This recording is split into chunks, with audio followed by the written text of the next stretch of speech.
Then on the strand, with steeds and treasure, and armor their roomy and ring-dight ship was heavily laden. High its mast rose over Hrothgar's hoarded gems. A sword to the boat-guard Beowulf gave, mounted with gold. On the mead bench, since he was better esteemed, that blade possessing heirloom old. Their ocean keel boarding, they drove through the deep, and Daneland left. A sea-cloth was set, a sail with ropes firm to the mast, the flood timbers moaned. Nor did wind over billows that wave-swimmer blow across from her course. The craft sped on, foam-necked it floated forth o'er the waves, keel firm-bound over briny currents, till they got them sight of the Geatish cliffs' home-known headlands. High the boat, stirred by winds, on the strand updrove. Helpful at haven the harbour guard stood, who long already for loved companions by the water had waited and watched afar.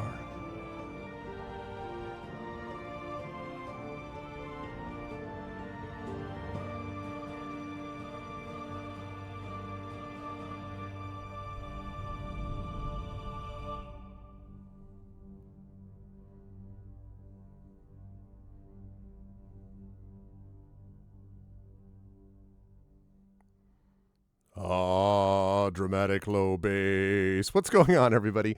Welcome, Arvanauts. Welcome, everybody, to a Tuesday stream. It is January 7th, 2025, and welcome to our first Tuesday stream of the year. And thank you for everybody who's subbing and resubbing. I saw that Prince Justin subbed, 69 months, obligatory nice reference. Thank you so much for the Tier 2 sub, Prince Justin. I really appreciate that so much. And I didn't really see you at all, but thank you still for being here. Thank you so much to Hillness. It's been 91 years. Thank you so much, Hillness, for the 91 months of support. My goodness, that's crazy. That means that we are only about 5 months away from, if I'm not mistaken, 8 years of support at that point, which would be pretty wild. So thank you so much, Hillness, for that support. And thank you as well. Good to see Big Boss. Good to see everybody here. And thank you as well, and Dragon Spear. And thank you to Effect Life. Welcome, Effect Life. Thank you again. 45 months of support. Hi, all. Happy New Year. And thank you to so much for Effect Life for that Tier 2 support. Also, hello to Deserted GM. And I am so happy that we are your favorite Beowulf AP stream. Thank you, thank you. I'm glad to hear it. And welcome as well to Triffid and to all of the lovely folks who are here. It's good to see you all. I'm excited for our stream today as we get back into Tari Tuesdays, as we like to call them.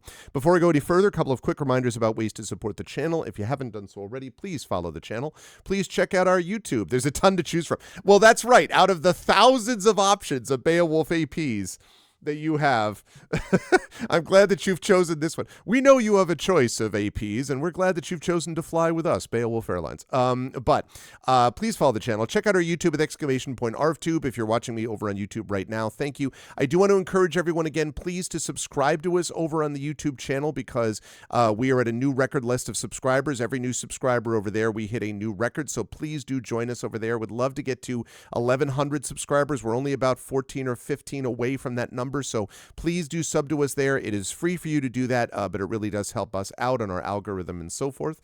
You need an excuse to not build composition courses. Boy, do I know that feel. Amen to that. Well, I'm glad that we're giving you a legitimate excuse. You're doing research here. This is research on how language is constructed through the defeating of monsters in ancient times.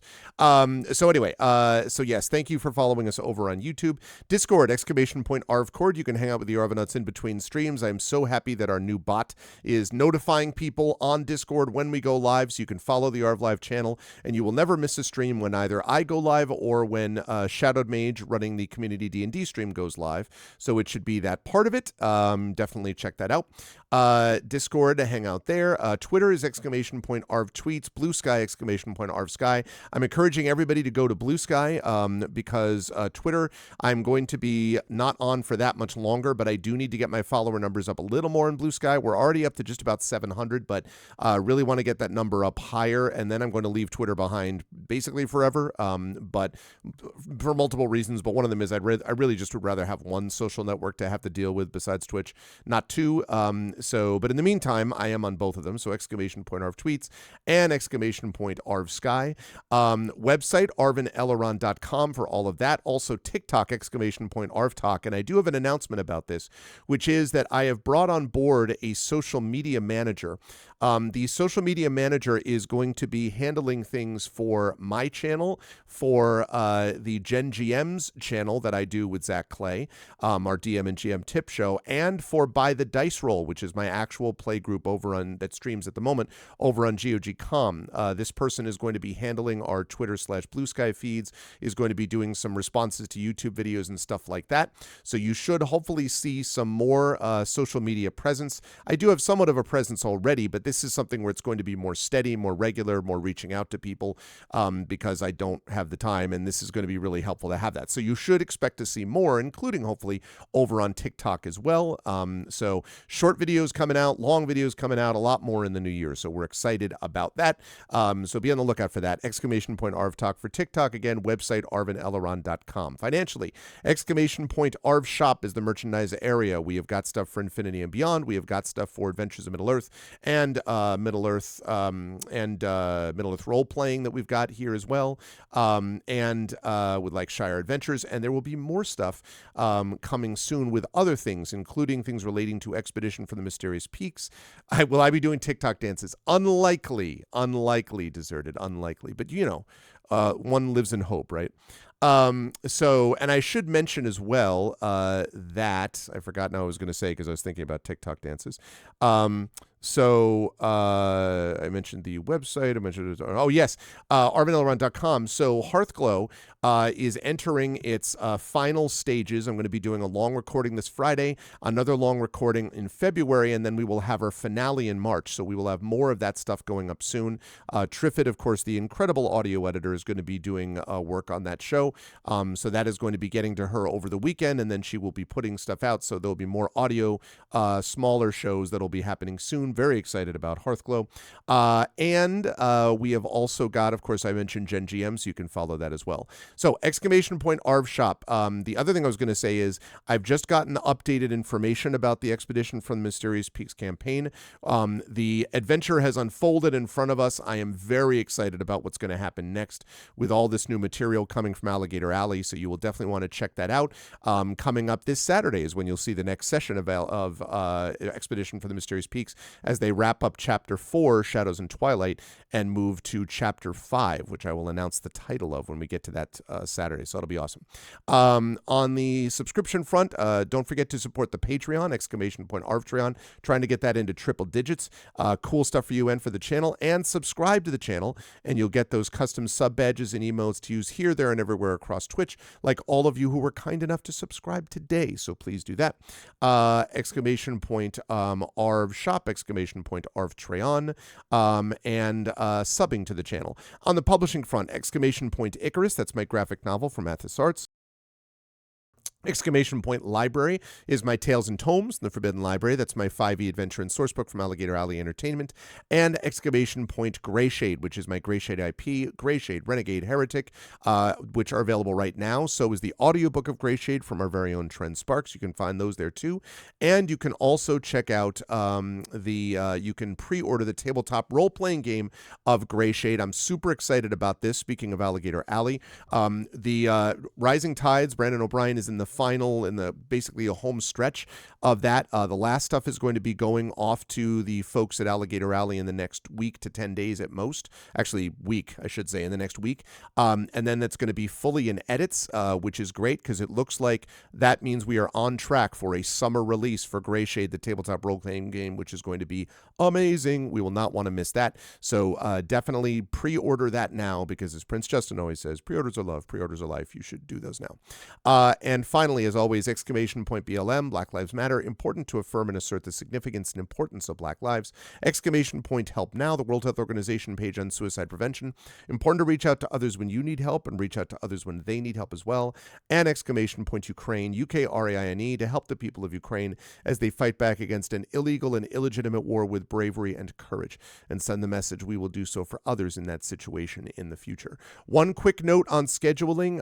Later on today, I will be over on GOGCon with Pen and Pixels in what will either be the last or the next to last session of Songs of Conquest, because we're just about done with that game. I have really loved that game, so we're just about done there. And then on Thursday night, we have the conclusion of Beyond Shadowgate, which has been amazing. After Beyond Shadowgate, we are going to be spending some time with Caves of Kood, so you'll definitely want to check that out. And then, as I say, Saturday, Expedition from the Mysterious Peaks is coming at you. So it's going to be good times. I am excited for that. Yeah, I hope that you folks will be excited for that as well. I just wanted to double check on the Patreon Fuel Chat Chosen Game of the Month nominations. Those are happening, not there. Those are not happening today. Those are happening next time. Those are happening, no? Why do I not have any of that listed? Oh, I know why, because I never put it there. Well, that would explain that. I was like, why do I not have the nominations here when I just didn't have it? It's because I forgot to put it. But that's not happening today, so you fear not. We don't have to worry about that for today anyway. But it is going to be happening next week that we're going to be doing nominations. That is right here. Nominations for, there we go. That way I have not forgotten something to do something, which is kind of important. Nominations for the final vote. So the Patreon Fuel, that'll be next Tuesday. And then our next Beowulf session, which will be after this one, for the Patreon Fueled Chat Chosen Game of the Month. Okay, there we go. Now we're all in order. Now we're all good to go. Okay, great. Awesome. So that'll be there too. Wonderful. All right, I'm excited. More Patreon Fueled Chat Shows Game of the Month stuff. Also, Community D&D is going to be happening as well this coming Wednesday. So you will definitely want to make sure that you are on the lookout for that too. So we got a lot going on the channel. It's very exciting. Can't wait for all of it. And we'll talk about that later on. So yeah, yes, it is. Nom's next Tuesday final vote. Yep, that's right. So. All right.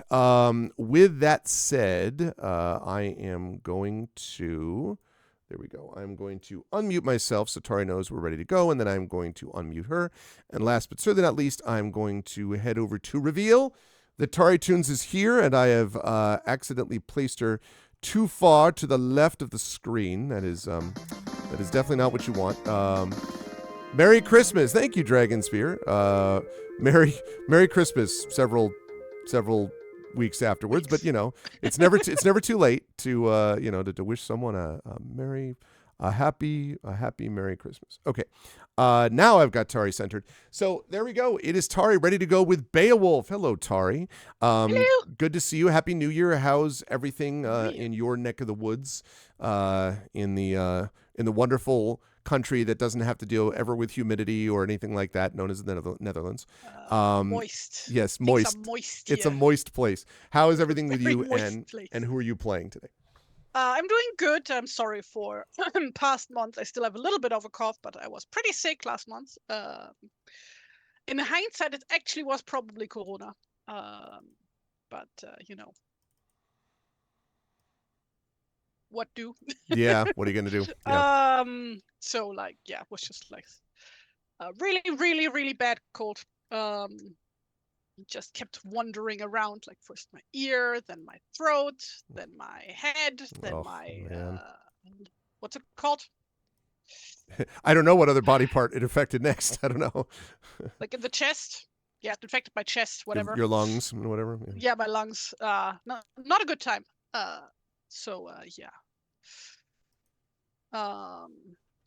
But I lived. I'm very glad you lived. I died, but I got better. Yeah, here I am. Hello. And I'm glad that you are not sick and that you're back with us. We will have quite a bit. You'll see quite a bit of Tari this year on this channel. And speaking of that, who are you playing? Mostly my face, I'm assuming. Yeah, well, I mean, I don't know. Like that's all I have. Sometimes to my listen. hands. Yeah, I was gonna say that's all I have feed to right now. Okay. Though I can confirm that Tari is a person with a torso and legs and all that. I have met her. I have met her completely. So there's like a whole body attached to this. There is. She is not just a talking head. So yeah, Hilness, if you want to know if you can do a strength check to see if you could finish up shoveling your driveway, you should just roll in chat. I think it's exclamation point roll space. Oh gosh, D20? No. Is it roll? Darn it. Well, I mean, ArvBot does it, but we don't have ArvBot up and running at the moment. So, No, the bot's not dead. No. I am not logged in on Twitch. Wait. It always locks me out every month. It was just running. Triffid was just doing it. Oh, yeah. No, the bot's running. Arcanus bot is on. I just don't remember. No, it's there. There it is. I want to make sure. It's running. I just don't know. But ArvBot Plus is not running. So, hey, what's up, Tom? Yeah, so, Hilness, I would say, here, I'll do this for you very quickly. Okay. We're going to assume Hilness' strength modifier, speaking of someone that I know. We're going to assume you have a strength modifier of 2, Hilness. Mentally, you're much stronger even than that, but we're talking about snow shoveling here. So I'm going to say that we rolled a 14, so that means you have a strength check of 16. That's pretty good. I'd say that you have a pretty good chance of being able to shovel. Now, you would have to make a con saving throw to make sure that there isn't serious problems afterwards. So but for right now, I think you have the strength level done. So just keep that in mind. That's always available. Yes. So you were playing today. Did you say who you were playing, or did I cut you off because I was too busy talking to Hilness? Some person or another, I'm sure. No, I have not yet explained who I'm playing. Okay. I am playing Genevieve from Xanten, who is a former follower, whose dear childhood friend, Runsild, has perished in the waves as she tried to save the people of whatever the name of that island was. Yes, Does the island actually have a name? No, just the Hermit Sanctuary. Oh yeah, that island, yeah.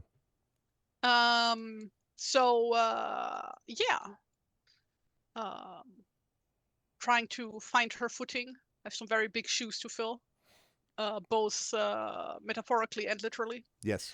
Considering that Hunzel was probably a full head taller than her. Just a young adventurer trying to find her way in the world and trying to do what good she can.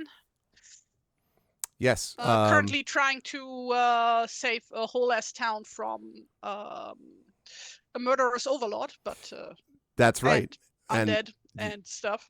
And in fact, speaking of that, let's talk about that recap, because in our last session, we had in horror at Herrogate, Genevieve has come here in the first place because a trade from Herrogate has largely ceased, and she was asked by the Lord and also a merchant, sort of rich, significant merchant of her home area, to sort of check it out.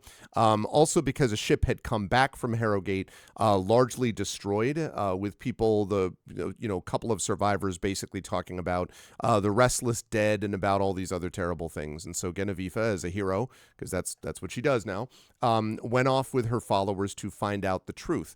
What she discovered there was the leader of the town, Thorfinn, who you see there in the middle of your screen with the braided beard. Thorfinn was allegedly trying to deal with several things, including the loss of his son Arn, who was kind of a celebrity around those parts, a hero who had allegedly defeated a troll over at the Isle of Holm, and had also sort of inspired the people. But what Genevieve has found out through a series of investigations, which involved going going over to Holm, looking at where the troll was supposedly defeated, finding out what actually defeated the troll, joining up with Hilda the Spear, who you can see right next to Genevieve's token right there, who is, how you say, does not graced with a sense of humor. I think it's fair to say Hilda is not really in the telling jokes vein of things. And what we discovered is that Hilda apparently had feelings for Arn, which were reciprocated. Also, that Arn was not apparently what people said that he was. He did not, in fact. And by the way, this is all spoilers, but hopefully if you have not already done so, please go watch all of the other Beowulf videos. We'll wait. Okay. So now that you're back, but spoilers for all previous episodes. For all previous episodes. But what we've discovered is that Arn, in fact, other people killed the troll. The other two warriors of the village killed the troll and were killed themselves. And Arn, with the help of the Scope, basically the bard, Scop, I should say, the bard over at home, basically conspired to make it seem as if he was responsible for having done this heroic deed. He came down to try to stop a bandit invasion that would have destroyed this isolated monastery. He did not do so because he wasn't really a hero. And so the monastery was in fact destroyed. Basically, there's only 2 survivors to it that are now left. And finally, as we learned in the last session, there was this encounter that Arn had with his father, because Arn had notified his father about all this. And his father had basically said, well, you need to keep it quiet because this is really helpful to keep the people inspired, and subtext, keep me, Thorfinn, the father, in power. Arn finally said that he could no longer live a lie. And as we found out in our last session, Thorfinn killed him. He basically kicked him, then stabbed him, and essentially killed his own son in a fit of anger and rage to keep him from speaking. And now that there is a vengeful Drake continually attacking the town, Genevieve and the rest have put 2 and 2 together and have thought to themselves, I wonder why there might be suddenly a mysterious undead creature that seemed to show up at the same time that there was the disappearance and eventual death of Arn. Why would that have happened? Now they've put 2 and 2 together. So Genevieve went to the village of Herrogate, accused Thorfinn. Thorfinn used her ability to persuade and all the evidence that she had gathered to basically call Thorfinn out. Thorfinn, not really having a leg to stand on, eventually decided to retreat to the old standard of, I challenge you to single combat. And the village has agreed to this. Genevieve not so wild about this idea. And yet the village basically, which is now all surrounding them, all the people who live in the village, has basically said that they demand single combat between Thorfinn and Genevieve. The winner of which, presumably, will be the one that is believed and will be able to convince the town, here's what actually happened, and break the traitorous Thorfinn's hold upon Herrogate. So it is indeed a tragic family affair. Yes, that's right. And so as I hand things back over to Genevieve, I'm going to make sure I have my windswept plains here. Let's see. Do we have... Hold on. Oh yeah, I'm gonna be needing inspiration today. There we got some wind. Pretty sure. We got inspirations reset. Genevieve is a lover, not a fighter. That's right. Well, we actually, I think it was last time that Prince Justin used it to help you out, and later on that month there was a session where Prince Justin wasn't able to use one. He's like, "I'm really sorry." I'm like, "It's not your fault." And it was that classic that I always joke about, where the person was like, all right, listen, did Tari really need it in that game? And they were like, yes, Tari really needed the inspiration. So anyway, there is a channel point inspiration. What game was that, though? I think it was, I think it was Expedition. I think it probably was Expedition with the Mysterious Peaks. And who said that? Just I don't remember. Note? That I do not remember. Somebody was just mad that it was like, mock mad. I will say that in addition to the people you see on the list right there, chat, don't forget that there are still, in addition to those people, all those on that list have the ability to use inspiration. In addition to that, there is one remaining channel point inspiration for this month. One has already been used, but there is one channel point inspiration that if you have 50,000 channel points.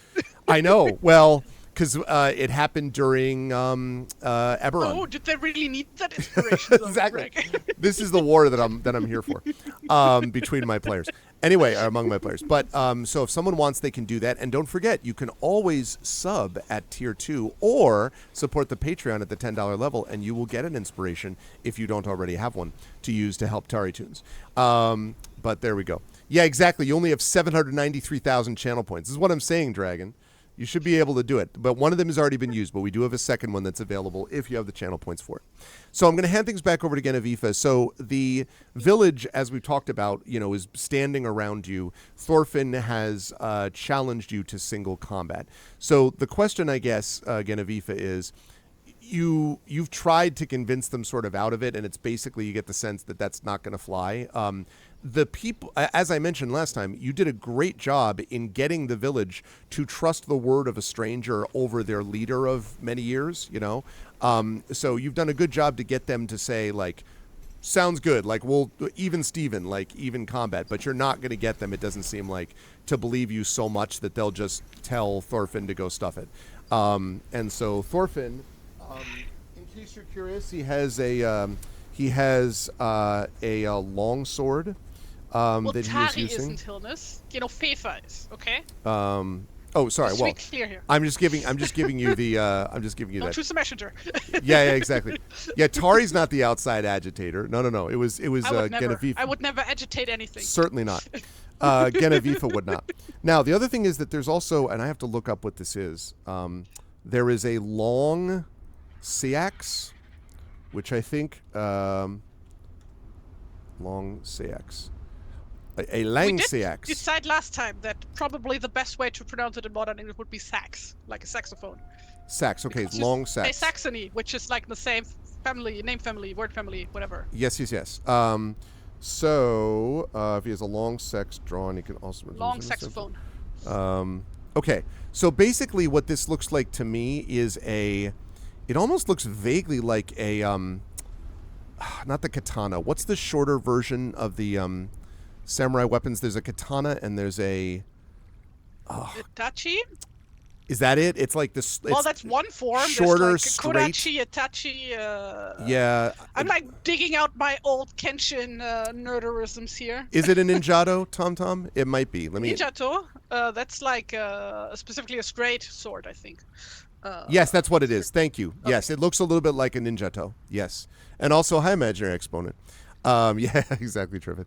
Okay, so he has a long sword and one of these long sacks as well. So the long sword is more traditional, haha. How long is it? So your long sex is as long as mine. All right. So maybe you could just... You're all adults here. Yeah, I was going to say, maybe you could just, like, child's joke him to death. Yes. So he stands ready. Now, Mundir, you might remember, already told you that it looked like the righteousness of your position was going to be tested in combat. The thing I want to point out here, Genevieve, is if you can think of any boosts your followers can give you beforehand, like to pump you up or whatever, that's fine, but your followers cannot join you for this combat. This is single combat. Yeah. I don't think they have any abilities like that. Let's see. I don't think so either, but I wanted to make sure.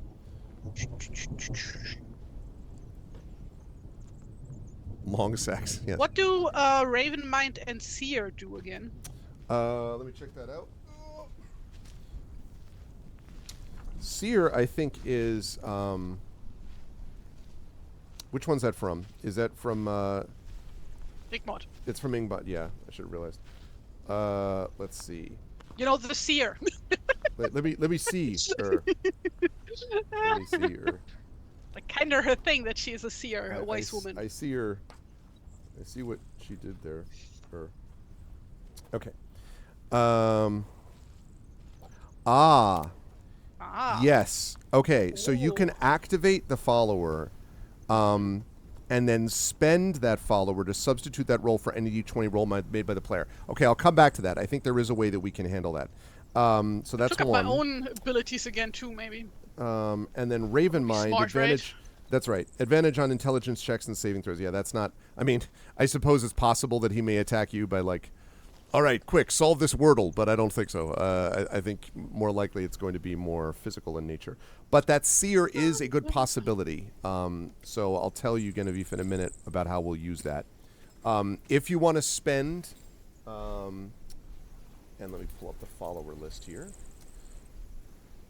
If you would like to spend Rick mods in this way, which certainly seems logical, Rickmod would be able to give you some information about the way in which Thorfinn conducts himself. Which? Where? The way in which... I see what you did there. The way in which Thorfinn conducts his business as a fighter. Now, she's not a fighter herself, so she's not going to be like, when he feints right, you go left, or something like that. But rather, there's a way that you can distract him or, get him to think about something else so that you get a chance on an attack. The mechanical effect of that is that you can use that D20 to substitute for one of your own D20 rolls. So if you want to activate her, I can let you do that now. And then that D20 is something you can use at any point to substitute for one of your D20 rolls. Now, if she rolls terribly, there's not much I can do about that. So if she rolls a 1, I don't, unless you want to substitute your roll for a 1 for some reason, then you're going to be out of luck. But it gives you another possibility of something, and you can spend that D20 roll whenever you like.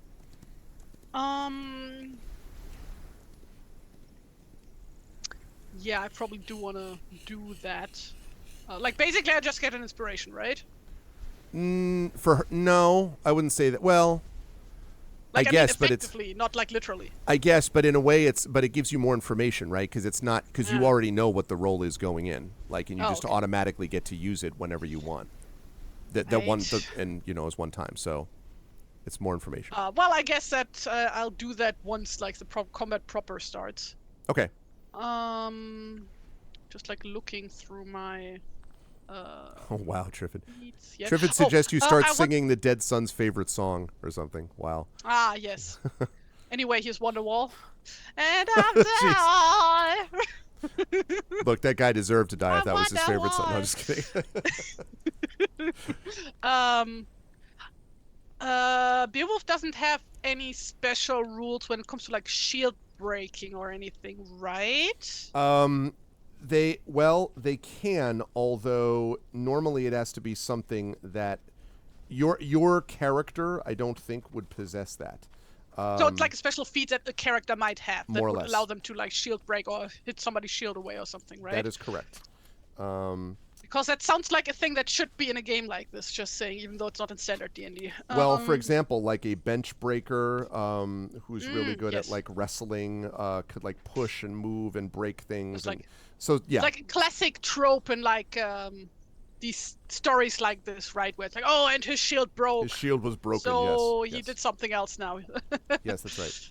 Yeah. That's right. And there might even be a shield breaker gift, but I'm positive that none of your people have that because we would have talked about it before now. Wondering if that was in general a thing. Because it's been a while since I was in proper combat with this character. And even then, I was in proper combat with this character once before. Like I said, a lover, not a fighter. Okay. So we are in the evening right now. In spring, yes, early evening. That's correct.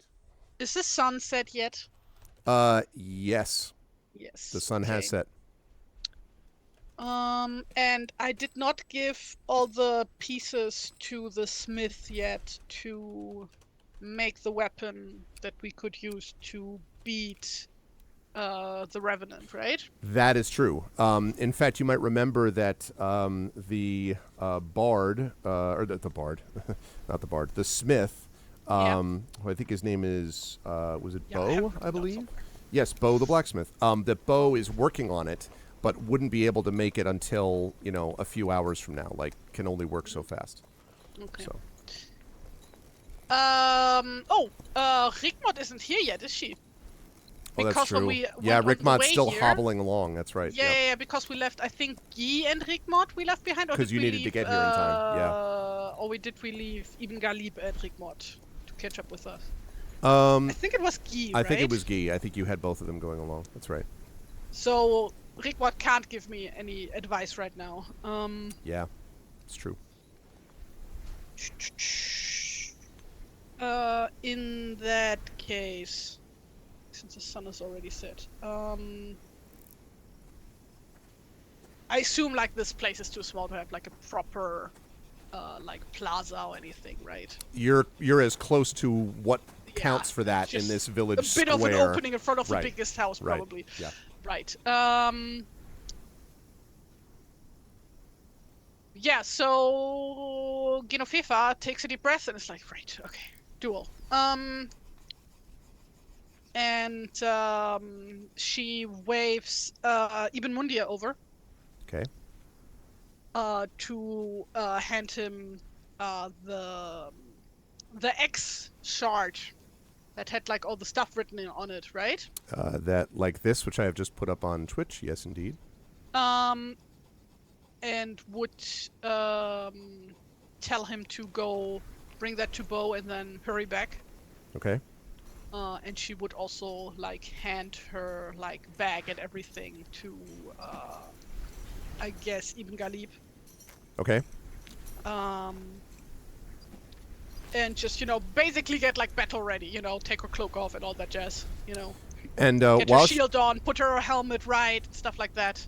While you're doing that, the Hilda comes over, and is accompanied along the way, increasing the size of the follower window so people can see it for a second.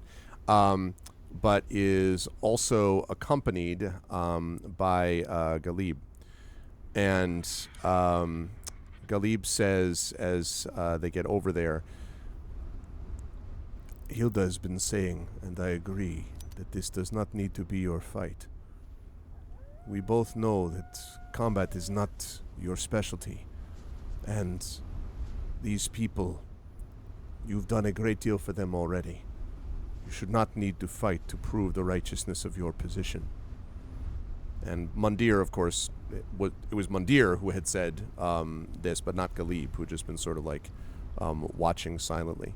And Hilda says, he's treacherous. I don't know if you can really... Well, can you take him? And he's like walking around, pounding his shield. Up and down. Like, how much of a threat does he look like? He looks kind of... he's not this he's also old, right? Not ancient. No, I mean middle-aged. Oh, please! Everybody past 40 is past their.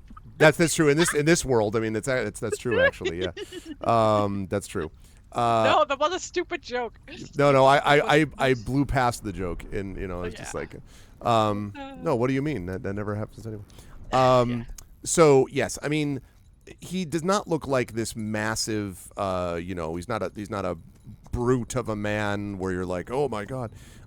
This is no troll, right? But from a certain standpoint, that's fair. that's true.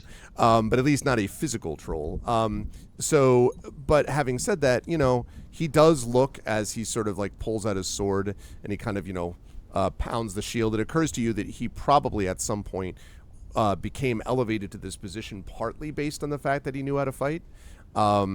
And according to Hilda, he knows how to wield his sword and his long sacks,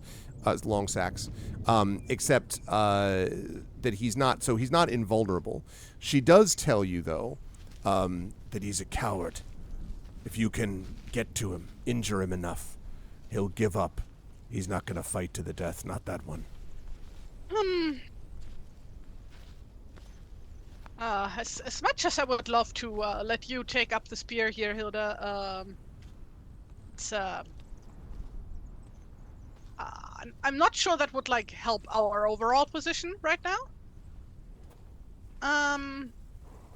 What's the worst that could happen? And she just stares at you. Forces a smile. Yeah. This is gonna be fine. And Ghalib says, we'll be watching. If things look like a disaster, we can try to take you out of there before. Yeah, please don't take me worse out. things happen. We can try to take you out and get a new leader. No, we can try to take you out of the fight. There's no reason to sacrifice yourself. And Mundir looks over at Ghalib and just sort of shakes his head slowly, like, well, I mean, there may not be a lot of other options type of nod. Deserted you, and those are perfect last words. What are you saying? Exactly. What's the worst that could happen? Well, I mean, all I have to do is not die, right? I can do that, probably. Well, Tom suggests running around in circles till the opponent collapses from a heart attack, like in Life of Brian. No, I kite him like Baldur's Gate 1 style. You know, I have one character who's drawn the aggro. Yes. Right? And all the other guys shoot at him with arrows. That's and exactly it. Like that bear. When you first fight the bear out of Candlekeep, that's what you do. Beer. You run all over that field, man. I knew every corner of that map. Same. Yes. Like the guy who you can tell to jump off the cliff. And then he's so offended that you would suggest that. So it's like, how dare... Yeah, exactly. All right, so finally they are prepared. Now there is a hush which falls over the assembled crowd. And then stepping forward is Thorfinn, and he takes a couple of steps into the circle and waits. And behind him is one of his advisors, which I believe I've mentioned before, but I will bring it up again. And that is that there is this guy called Frode the Wise, who is a very old man, who's basically his advisor, Thorfinn's advisor, who's been around for a long time. When you first met them, it was him and Hilda who was standing behind him. But in this case, although your followers are also there supporting you, the one who seconds you in this combat is actually Hilda, who steps behind you. And there's some murmuring in the crowd at that about the idea that, wow, Hilda's actually supporting, Genevieve. So, and Hilda sort of whispers to you, whatever you do, don't give in to him. Don't make it seem like he's winning. He'll fall if you push him enough. Right. So, Genevieve stands there with a shield on one arm. And then she draws Runhild's sword, which she's carrying on her side. Very nice. Is there a ringing shing, like ridiculous? Even though that's not what actually happens. I know. I was about to say it doesn't happen, but still. It's a movie thing. Dramatic. The ringing sword. And she would take a defensive stance and then start banging her sword rhythmically on the shield, which is something that she saw Runhild do all the time to hype herself up. Yep. Very nice. And that also... And her followers would know to join in rhythmically and start stomping. Yeah, and that's stomping, by the way, so that starts as your followers are doing it. And then you notice that it's been increased in volume, and as you look around, you can see that the crew of your ship has arrived from the boat, and they are all sort of like... hitting the shield. And so that slowly spreads through the crowd, and the crowd begins to do it. And Thorfinn is just sort of glaring, at you. And then since we were, Tari and I in the green room, we're talking about the, to jump out of game for a second, the Duel of the Fates, lightsaber battle. There's that one sequence where Kenobi does the like the feint, and then Qui-Gon attacks. That's more or less Thorfinn does the feint and then sort of ducks in. So let's get some initiative going, and I'm going to fire up some combat music here. Initiative. No, wrong music for this. Oh, that's better. That sounds. I haven't even seen it yet, and it sounds bad. Oh, okay. Well, that's That's about as bad as it gets, my guy. Well, listen, in this case, you've only got one person goes and the other person goes anyway, so fair, but it still, could be worse. I guess we know who's going first. To be had. You were thrown off by his feint. It was a good feint. You're like, oh. So, okay. Let's see. I guess I'm gonna roll just in case he also rolls a 1. Let's see. Will he roll a 1? What will he roll? Will he roll a 1? No. He actually only rolled a 3, but that's better than a 1. Okay, so right, let me move that down there. She draws her sword while pulling out a canvas and painting equipment. She's the Bob Ross of drawing swords. Yeah, exactly. I would probably succeed more at that. I did have some very minor sword training, actually. I believe that's that been like completely. a decade ago. And I also did judo in kindergarten, if that counts. I knew that because you put it on your social media somewhere that you did judo in Yeah, kindergarten. it's in my Discord, user blurb. I wouldn't want to mess with a kindergarten judo user. I mean, yeah, lots of happy little swords. Happy little swords over here. Okay. All right. Well, listen, this will be inspiration for you, Tari. Look. See, my cat Ganesh has arrived. Kitty. So Ganesh is... Okay. All right. Well, there's no need for that. All right. I'm just going to move away from that sequence. Couldn't have timed this better. Good stuff. My goodness. Now you're ready. Thanks, Ganesh. Appreciate that. Appreciate it. That's good times. All right. So yeah, that was good. That was good. I don't know whether to say that he's like that's his level of concern. He's like, you're fine. I'm just gonna prove that to you by grooming myself in a very private spot. Okay. I'm glad I've won the internet. That's good. Okay. Right. So Thorfinn is going the to channel begin just first. now lost its family-friendly rating. Yeah, that's true. That's true. Yep. Demonetized forever. It's true. It's happened. It finally occurred. Only took 12 years. All right. Let's do this thing. So he is going to come up and he's going to make 2 attacks, not 1, but 2 attacks upon your person. One of them. I'm my person. That's bad. Yeah, that's right. He is going to make a sword attack and then the long sax attack. Now the long sax is going to. Well, I think it's going to miss. So he's dual wielding, yeah. He's dual wielding, yeah. A 9, I assume, misses with a long sax. However, I think a critical hit is not going to miss. That totally misses. There's like an extra rule on like page 576. Yes, he automatically takes that. Okay. Don't have to look that up. That's definitely in there. He critically hits you for 10 points of damage. Oh, Jesus. This is off to an awful start. Yeah, crit hit was not great. Okay. But now it is your turn. I'm wearing a helmet as by 2nd edition rules, so I can't get critted. Mm-hmm. Fascinating. I'm glad that I just found out that actually used to be a rule. No, I know. But I was like, since when did we start playing 2nd edition in Beowulf? We were always playing 2nd edition. We've always been 2E. Okay. Now, in the spirit of what you just saw from my cat, I imagine that you know where to attack just to do the most possible damage. So yeah, Genoveva sits down and starts grooming herself. I was actually thinking of like vulnerable spots on Thorfinn, but yes, I suppose you can go either way. Butt? You want me to step him in the butt? I just listen. I don't know. I'm not the fighter. She's neither. Yeah, I know. Well, it's about time for her to figure out what she's going to do. Okay, so now the time has come. What do you want to do? It is your turn. The village, by the way, kind of goes, oh, when they see him strike. It strikes your side. I don't have any special attacks, do I? Hit him in the femoral artery. Yeah.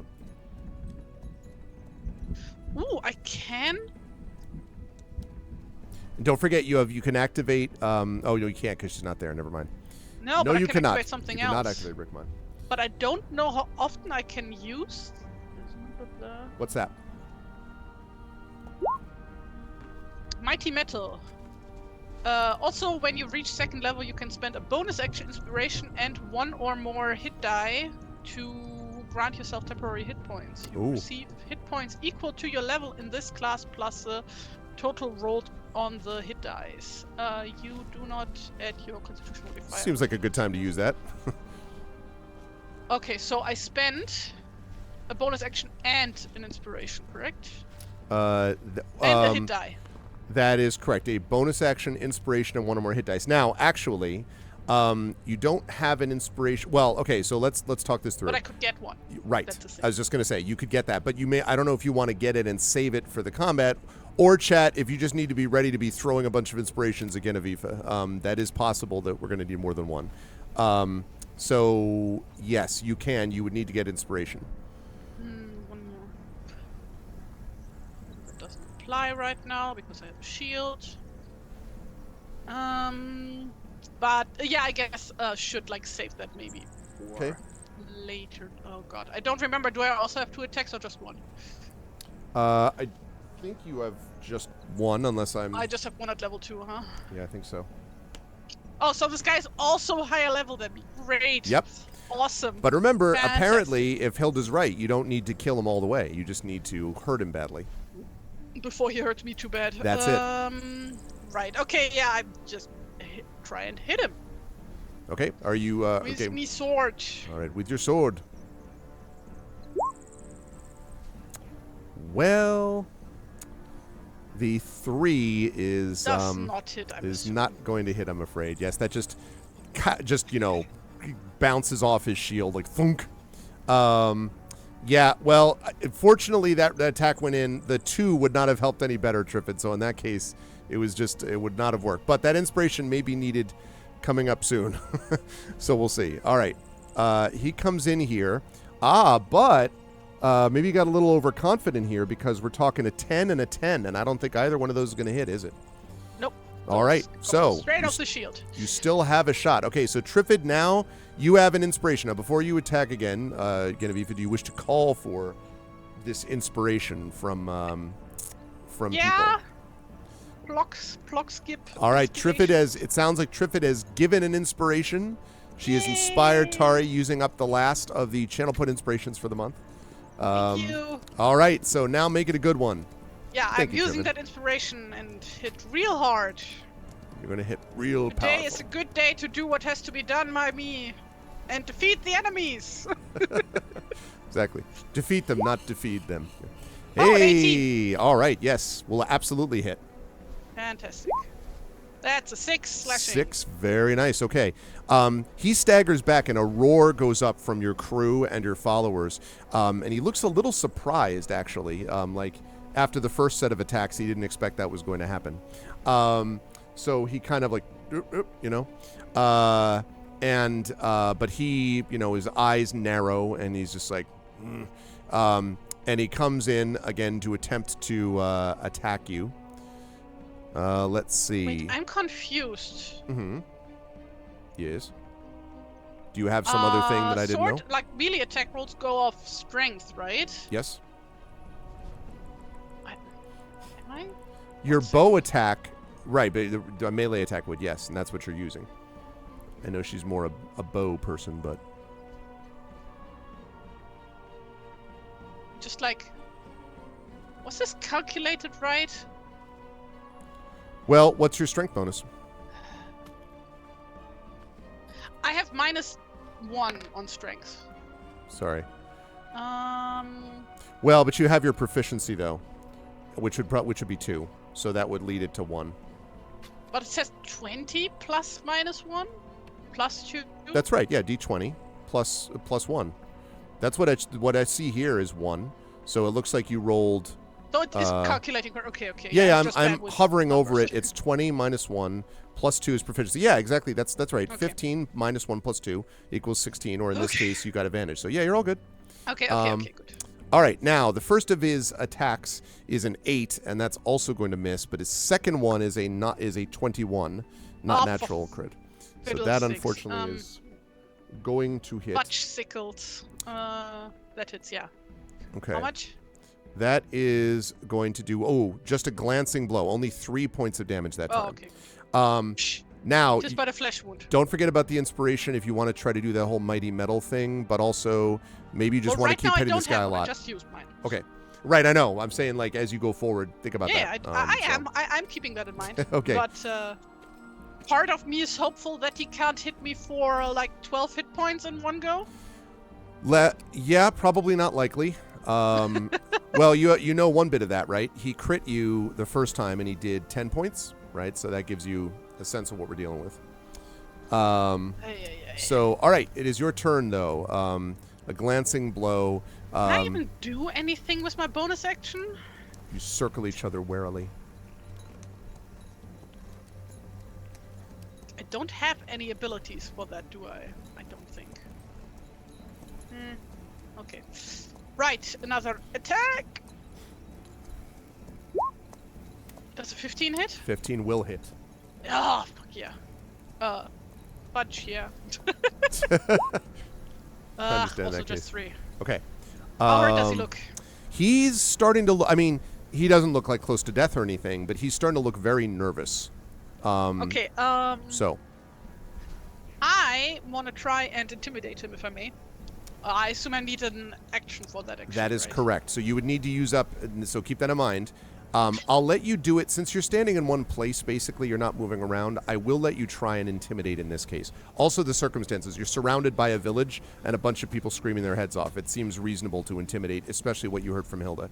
So, yes, I will allow you to intimidate because in this case, you're not really moving other than just a circle around him. So, yes, if you want to intimidate, I'll let you do it this turn. You got an 8th done? Nice, Illness. We're in the middle of a combat.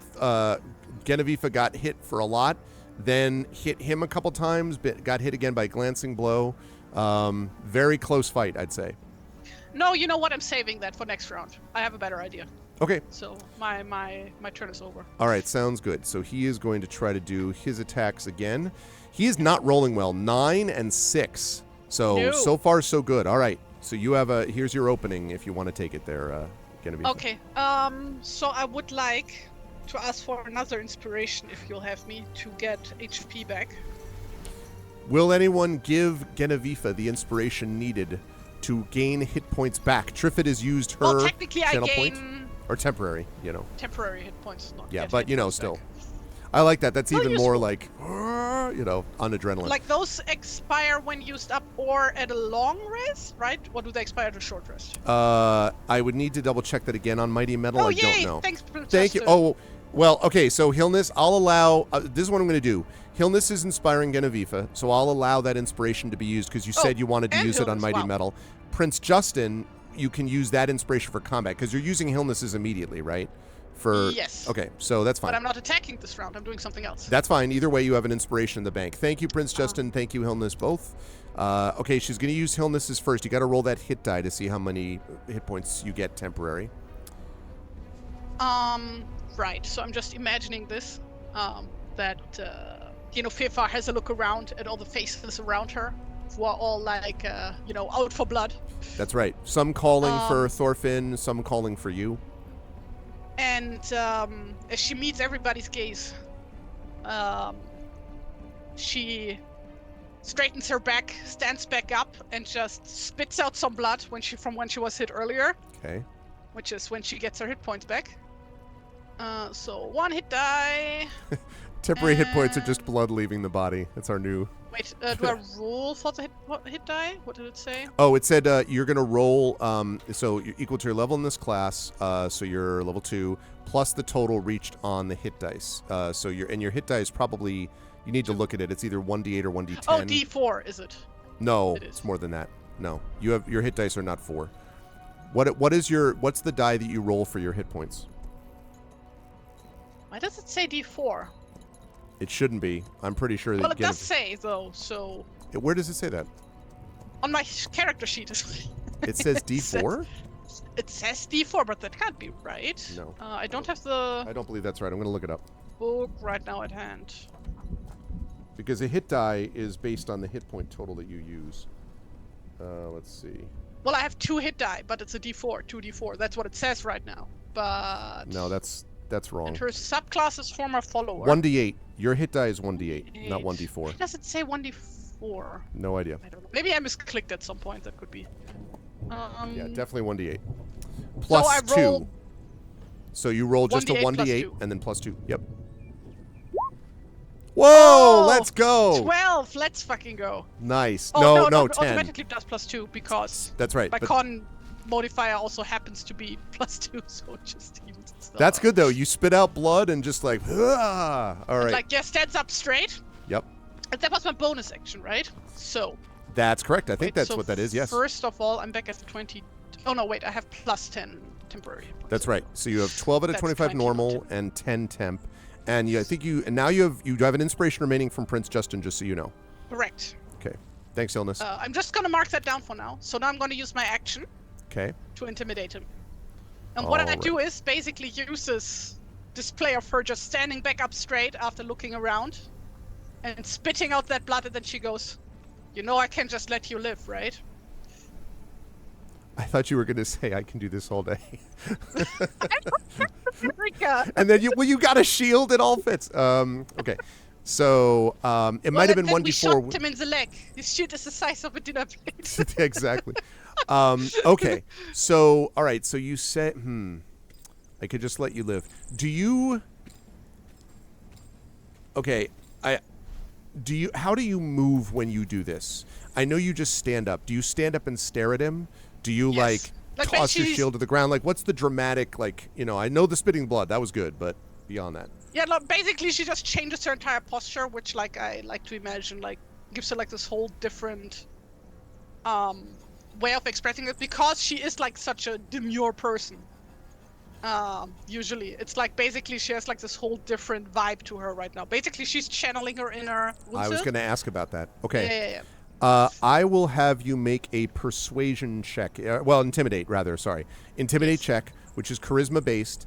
I can't give you advantage unless you want to use the inspiration from Prince Justin, and you can get advantage on that. I was hoping I would get a free free advantage for not that. free. No, okay.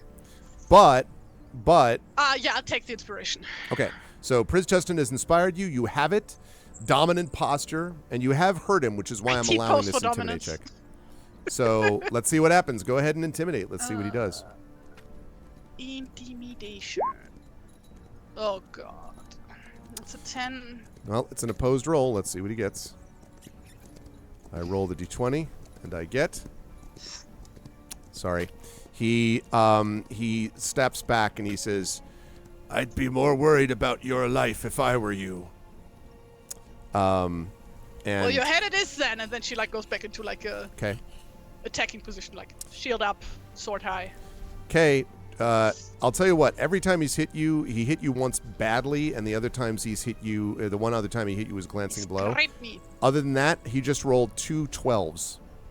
Nope. 12 and 12. That's not good enough. All right. Here we go. Now, you are inspiration-less at the moment. That's fine. I just hit at the... Clang! He knocks away the sword. How do I put digital dice in a dice jail? Just asking for a friend. It's a digital jail, so to speak. Yeah. Okay. Isolate the code. Then we have a 19 and a 13. The 19 hits. Okay. That is going to be 8 points of damage, so you have 2 temp left. Mm-hmm. All right, you're up, Genevieve. That was a really clutch mighty metal. Well, attempted hit. Sharing 14. 14 will hit. Yes. Let's make the damage good. 2. She's really not good at fighting. Like, she has garbage stats. I haven't pointing this out. No bonuses on anything. Oh, there's the 2. Okay, he is looking very concerned now. But he comes in and will make his... Critically misses with the long sacks, but not so lucky on the sword. That's a 17. Which I believe hits. Okay. That is another 7 points of damage. Reaches a gap in the armor. Yep. Well, a gap. She's wearing mail. 7 points of damage. Mail or no mail. So that uses up your temp and then 5 points off of your normal. So you have 7 hit points left, I believe. Oy, that's not good. All right, there he is. He's there in front of you.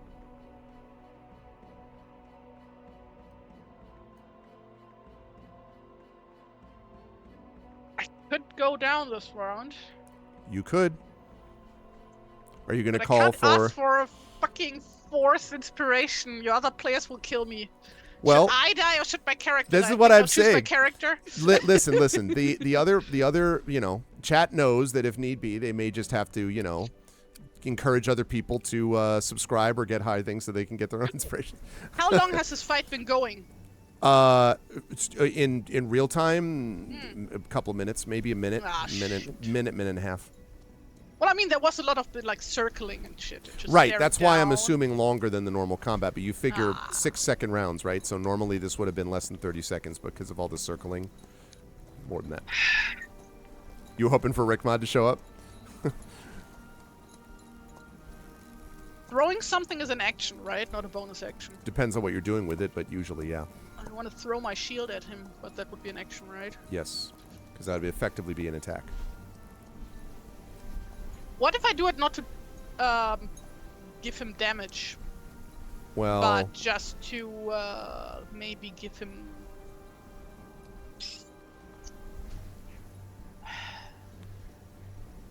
Like basically to startle him. But with the effect of option, what? right? Giving him disadvantage on an attack against Or you? me advantage on my next attack. Yeah, but if you're going to do that, that's an action. Okay. Because you're not a warrior that has as a bonus like distract or taunt or something like that. Well, I do that anyway, even if it doesn't do anything in mechanical terms. Okay, Except you sure you want to give up your freeing shield? my second hand up. Oh, all right. Okay, I was going to say. Because I have fighting style, desperate dueling. When you are wielding a melee weapon in one hand and no other weapons, you gain a +2 bonus to damage rolls with that weapon. You say no other melee weapons? No other weapons. So why weren't you doing that already? Wait, I get that with the shield? Yeah. Does the shield not count as a weapon? Shield's not... No, it's not a melee weapon. Unless you're using it to do shield damage that I didn't know about. I'm too heraldry brained. For me, it's all arms. Yeah, no. I mean, it wouldn't have mattered so like far. Getting +2 for every hit already. God damn it. Yeah, but not damage. It would have been 2 hit, and you haven't had you weren't going to hit with a 3. No, it was 2 damage. Oh, 2 damage. +2 damage. Bonus damage. Interesting. Well, then, yes. How many times have you hit? 2 times or 3 times? I think 3 times. So Wait, you would have gotten... I can just check the chat. Yeah, that's right, actually. Let's Let me see. I made 1 hit, 3 hits, yeah. Okay. So +6 damage. So +6 damage. Oh, well then, then this is a little different. Oh, good. So, yeah, that would have happened after this last attack, though. So that's good to know. So I like the idea that you maybe throw the shield at him anyway. So he's sort of like, so as you hit him with this Captain America. This dueling thing. You should told me you had that dueling thing before. I didn't. Well, know. I just misread what it does because I'm a bit dumb, Gregory. You know that? No, you're not. So he kind of like as you hit him, he sort of staggers back, and then and someone get her a shield, and she falls. That's you. He falls to one knee. Forced phantom with that throw. That's right. He falls to one knee, and he says, "Wait, I'm sorry. I didn't mean any of it. I didn't mean for any of this to happen." And like the village is like, like just silence. Everyone looking at him and at you, and he says, I didn't realize, but you need to understand the people of the village, they needed something to believe in. They needed someone to believe in. It wasn't... I didn't mean for it to happen. If I could take back that moment, my own son, I didn't mean to kill him. Now, but you did kill him, did you? Yes. Now, when he says yes, you hear... from the direction of the cemetery, which you may remember is not far outside of town, you hear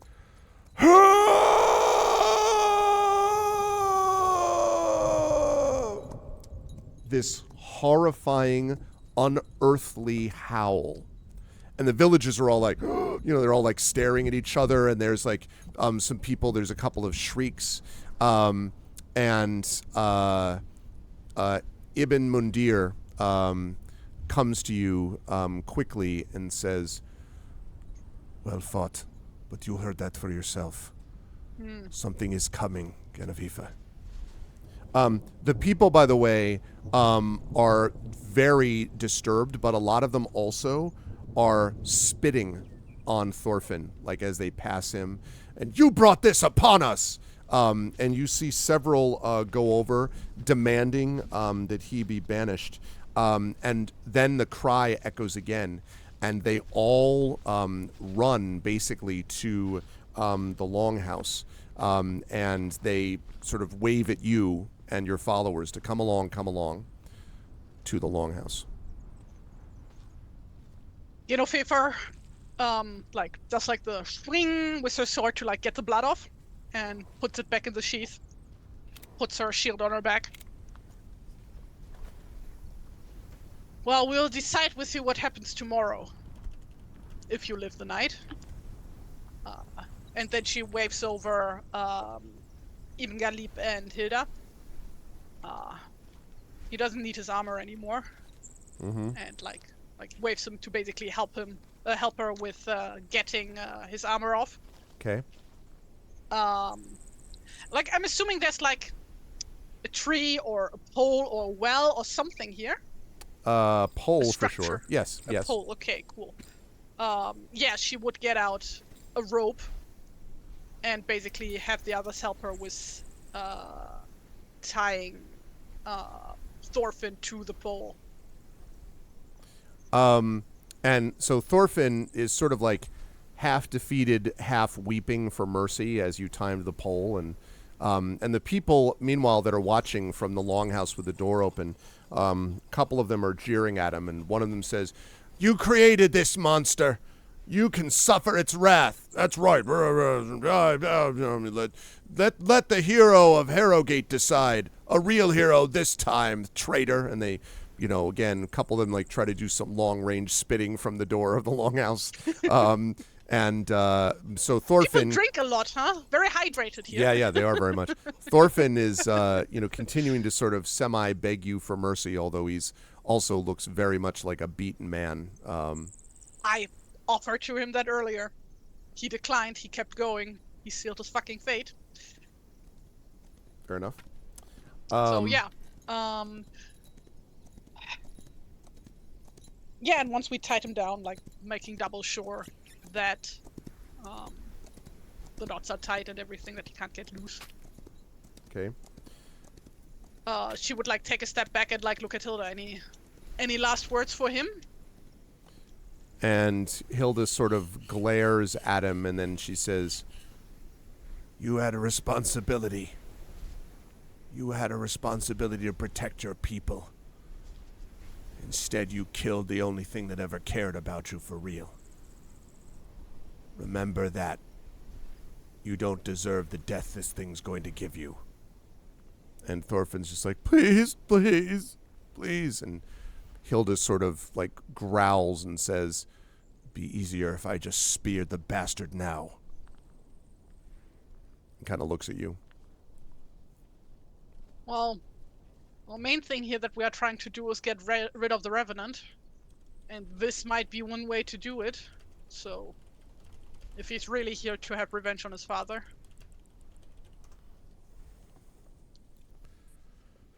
And she says, and so she nods. And by this point, Rickmod and Guy have arrived, sort of hobbling over the hill.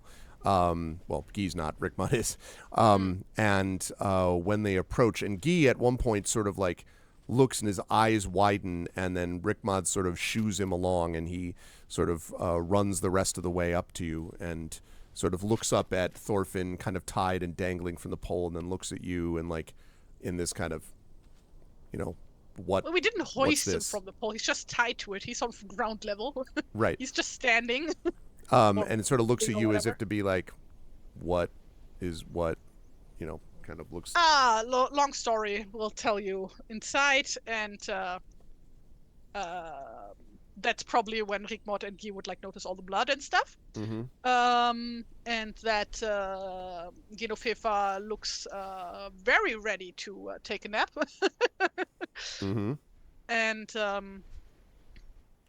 we should probably go inside and see what happens here. Okay, so Guy kind of gives another look and nods. Now, I assume you're bringing your crew into the longhouse as well? Oh, yes. Okay. So basically everybody except Thorfinn is going to be... Bo. Well, where's Bo? Is he also here, or did he stay at his... He stayed at his work. Do you want to send someone? You hear the howl again closer. So Yes, actually, she would send Ibn Galib to him to, like, assist him, Okay. Assist him in the construction at the smith? Okay. At the smithy. All right. So Galib goes to do that. Meanwhile, Mundir and Rickmod and Guy and the rest of your ship crew and the rest of the villagers pile into the longhouse. It is just big enough, but it's pretty close quarters. Like, even for a small village, this isn't like an arena that you're packing into. So, so now, question, are you, like, closing and barring the door, or are you looking through, like, the crack in the door? Like, there aren't really windows out of this thing, so do you want to leave the door open enough to see, or what do you want to do? I guess We're leaving it like a crack enough open to see. But we are putting everything in like an arm's reach that we would need to quickly bar the door if need be. Okay. Okay. So. And Yep. when we go inside, Genofefa would look at Hilda and be like, maybe it's best for you to stay out of sight for now. Like, he might get even more angry if he sees you. And Hilda looks at you, and for the first time since you've known her, shouldn't say the first time, the second time since you've known her, her expression softens a little bit, and she says, "He shouldn't be angry at me. At least, I know. not the way he is at others." I know. This is all really unpredictable right now. And I'd rather, like, assuming that we even need to. Like, maybe after this he will be gone. But should he come back tomorrow night, I'd rather have you confront him when we get the weapon. After we get the weapon. And Rickmod, who's behind you in the longhouse, says, "You realize that this thing won't be destroyed simply when it gets its vengeance. Perhaps it goes away, but it is not defeated. If you want that, its head must be cut off and buried with its body.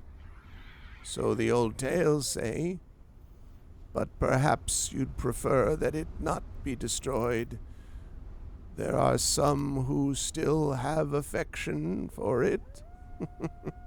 She kind of chuckles a bit, and Hilda kind of bristles and kind of gives you the crazy old woman, type of look. Well, either way, the main thing that we're trying to do here is to protect the people of this town, and if we can at least for now get him to stop attacking innocent people, that will be enough for me for now, and everything else we can see after.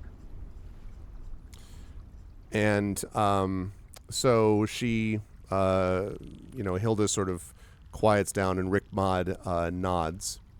And so when you come into town, and again, when you go into the longhouse and you wait, it only is a few minutes longer before you hear first, before seeing, this terrible sound of, it sounds like a... Oh, 1 second. Yes. Would have put a torch, like, close to the pole, just so that we have a little bit of light, and so that the Revenant would know where to go. Okay. We wanted to put up some signs, "This way to your vengeance." Like, basically. Okay. So, yeah, you hear this, and then this dragging sound of metal on stone and dirt. And you also hear Thorfinn, like whimpering. And I have a picture here that I am going to show in just a moment, as soon as it gets ready on Twitch. Okay.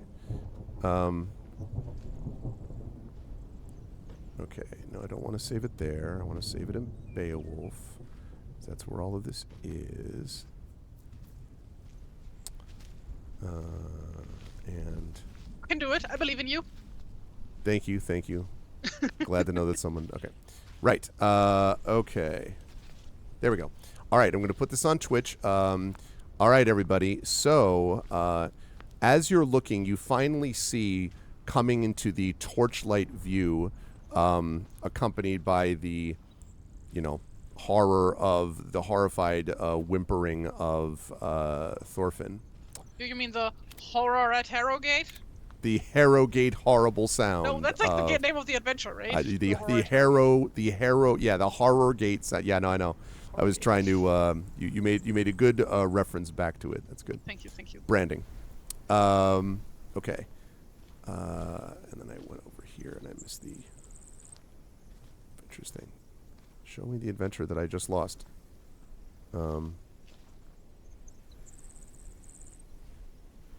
Why is this not? Oh. There it is. Okay. And you see this come into view. This creature is has this tattered, rotted male armor hanging from its decaying limbs, and it moves stiffly, dragging what clearly seems to be, even in the torchlight, a bloody sword along the ground. There's a rusted helm that covers its face, revealing cadaverous lips and chin. And the monster bares its blackened teeth with a growl, and then, seeing Thorfinn, lets out another sound, this horrible, ragged shout. And Thorfinn just sort of screams in horror and terror. And you can see here, basically at this point, you can see that the creature is, if it attacked in silence before, that moment is now gone. It is now loudly proclaiming its presence. And Thorfinn, who's screaming for help from anybody, you watch as the creature, obviously the drake, comes up to him and stares at him. And Thorfinn says, "No, no, please, my son! My son!" And then the creature draws back its sword and, with one stroke, opens this massive wound across Thorfinn's chest and starts gurgling blood. And then the drake just stabs him over and over and over and over and over again, letting out shrieks. And Thorfinn's cries soon die out into just silence and the silence of death. And there isn't much, probably, most of the people watching turn away, and there isn't much left of Thorfinn by the time the creature's done. And then it stares around, looks around balefully, and it kind of sniffs the air. And then it looks over towards the longhouse, and then in the distance, you hear... I think I have a sound effect for this. Get my... You hear the sound of something metal on metal. Yeah. And the creature turns around and starts dragging his way towards Bo's, the blacksmith's smithy. Right. In that moment, Genoveva would swing the door open. Okay. Not holding any weapons right now. Takes off her helmet. Tosses it back to one of her followers. Okay. And steps outside. And with a full voice, she proclaims, "Arn, son of Thorfinn, horror of Herrogate, halt! You have had your revenge. Leave this town." And the creature sort of... Now, I want chat to imagine, this is from Genovefa's perspective, right? So you see the back of the helm and the back of this creature, and it stops, and then turns around and you can hear the as it's dragging its sword in the dirt. And as it now turns upon you, you can see, of course, its sword is covered in blood now, just, blood dripping, also blood dripping down the front of its armor. Its legs and knees and arms are covered in it. As he's, looks past the ruined body of his former father towards you. And you can see his baleful green eyes glaring at you. And behind you, you hear a... And it's Hilda, who has this sort of almost little cry. And then the creature starts dragging itself towards you. Now, is he like, when he was like dragging his way to Thorfinn, is this like the same manner he's dragging himself in? Is there like any change of expression at all? I would say not. I would say not. It's not exactly the same. But it's very hard to like. He's not going, all right, thanks. You know what I mean? Like he's the creature is dragging its weapon towards you. I don't know that you'd be able to tell Genevieve that he's like, all right, I've come to listen, right? He definitely does not have this. He doesn't repeat the shriek, for example, so he doesn't, shout again. But it's hard to read whether what's happening here is friendly or not. It doesn't look friendly. But it is a drake. Genevieve tries to keep her composure, and like I said, no weapons, no helmet. Like she's still wearing her mail, but basically standing there like with her like arms stretched out, but like showing her hands basically. Yep. That she has no weapons. It's like, and the door is like wide open now, so she swung it open, so people inside can see what's happening. Right, and she's standing in front of the house, right, of the longhouse. Yeah, like basically she stepped outside, like into view, where he could have like properly seen her. Like she's not standing in the door, is what I mean. Right. Yeah, a few steps in front or something, basically. Yeah. And the people are kind of looking stands there, out. waits, holds her ground, and stares back at him while he like shambles towards her. Okay, he's continuing to do that. So I would say that when he gets about when the creature gets about 30 feet away or something, Hilda steps out next to you.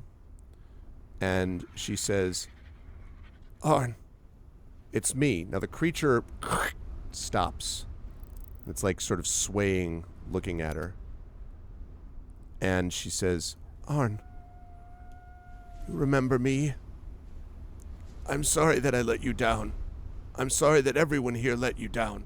But you can't let that take you over. She's right. You've gotten your revenge. You've done what you should to your father. Now it's time to go away. And the drake sort of sways back and forth. And then and Hilda steps up in front of you. Not blocking, but just like a step forward. And waits. And she has her spear out, but as it comes close, she drops it. And the drake looks at her and then stabs her through the heart. Her body slumps, and he pushes her aside and crawls towards you. Okay, I'm just imagining. So, was she holding her weapon at this moment? She dropped her spear in front of her. Yeah, I was just imagining that, like, while she falls, like, basically lets her spear fall from her hand, and, like, Fifa immediately grabs it. You could, yeah. I mean, well, you'd have to, like, I guess you could. You could step up and grab it. Well, I mean, there's, like, this rule that I always have a spear at hand. Yes, of course. That is, of course, the case. She takes up Hilda's spear and is, like, immediately goes on the offense. Okay. Let's get some initiative rolls, please. Also, you notice that the sound of the pounding metal has stopped. Yeah. For what that's worth. Okay.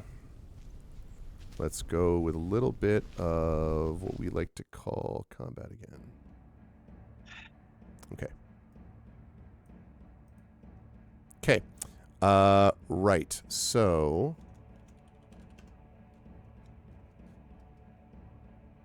now this one you can actually bring in. This one your followers obviously will come out and deal with stuff there.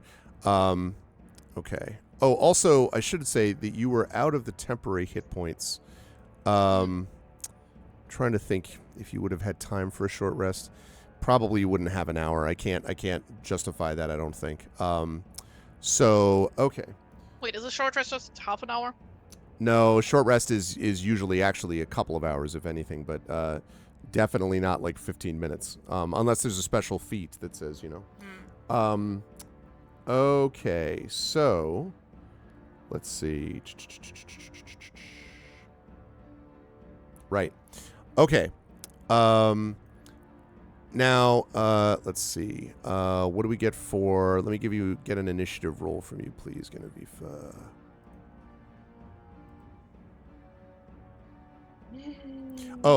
Initiative, and I also want an insight check from you, too. That's a 17. Let's see. 17. Okay.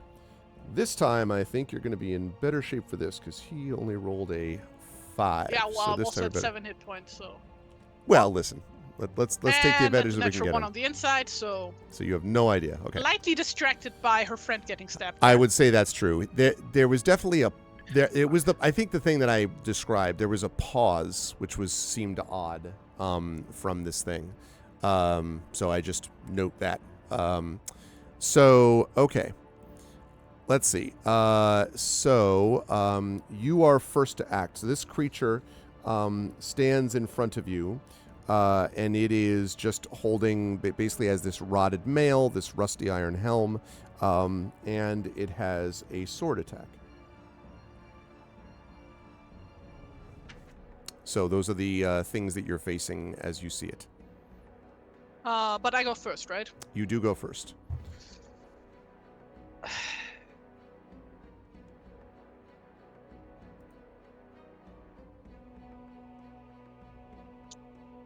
think I might have a token for him too. Let me think. Do I? I do have a token. All right. Just pull this up here, chat, so we can see it. Also on the map. That's not how big he is, although, you know. Yeah, I guess I just do a regular spear attack. Okay. We're going to say that Thorfinn is a dead man. 16. 16 will hit, yep. Okay, that's 6 points of damage, not 8, because I went two-handed. So you strike true at the Drake, and as you do, and sort of, you know, pierce his skin, he sort of stares at you balefully and pulls out the spear. And like, you know, so you're like holding it, he pulls it out and sort of like throws it away. You don't think you did anything to him at all, Genevieve? Okay. You don't think you damaged him in the least. Wait, was it his turn then?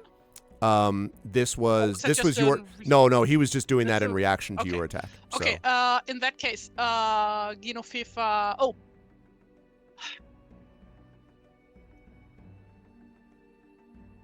Wait, spears have reach, right? Yes. So he doesn't get an attack of opportunity if I move away. No, that is correct. Sweet. Okay, Genofifa would roll out of the way towards a torch and grab that one. Okay. All right, I can see that. All right, you do so. Grab the torch while trying to avoid the mangled body of Thorfinn that was right near. And like after she grabbed that, she would like shout back to the house, "Little help here!" Okay. So a few.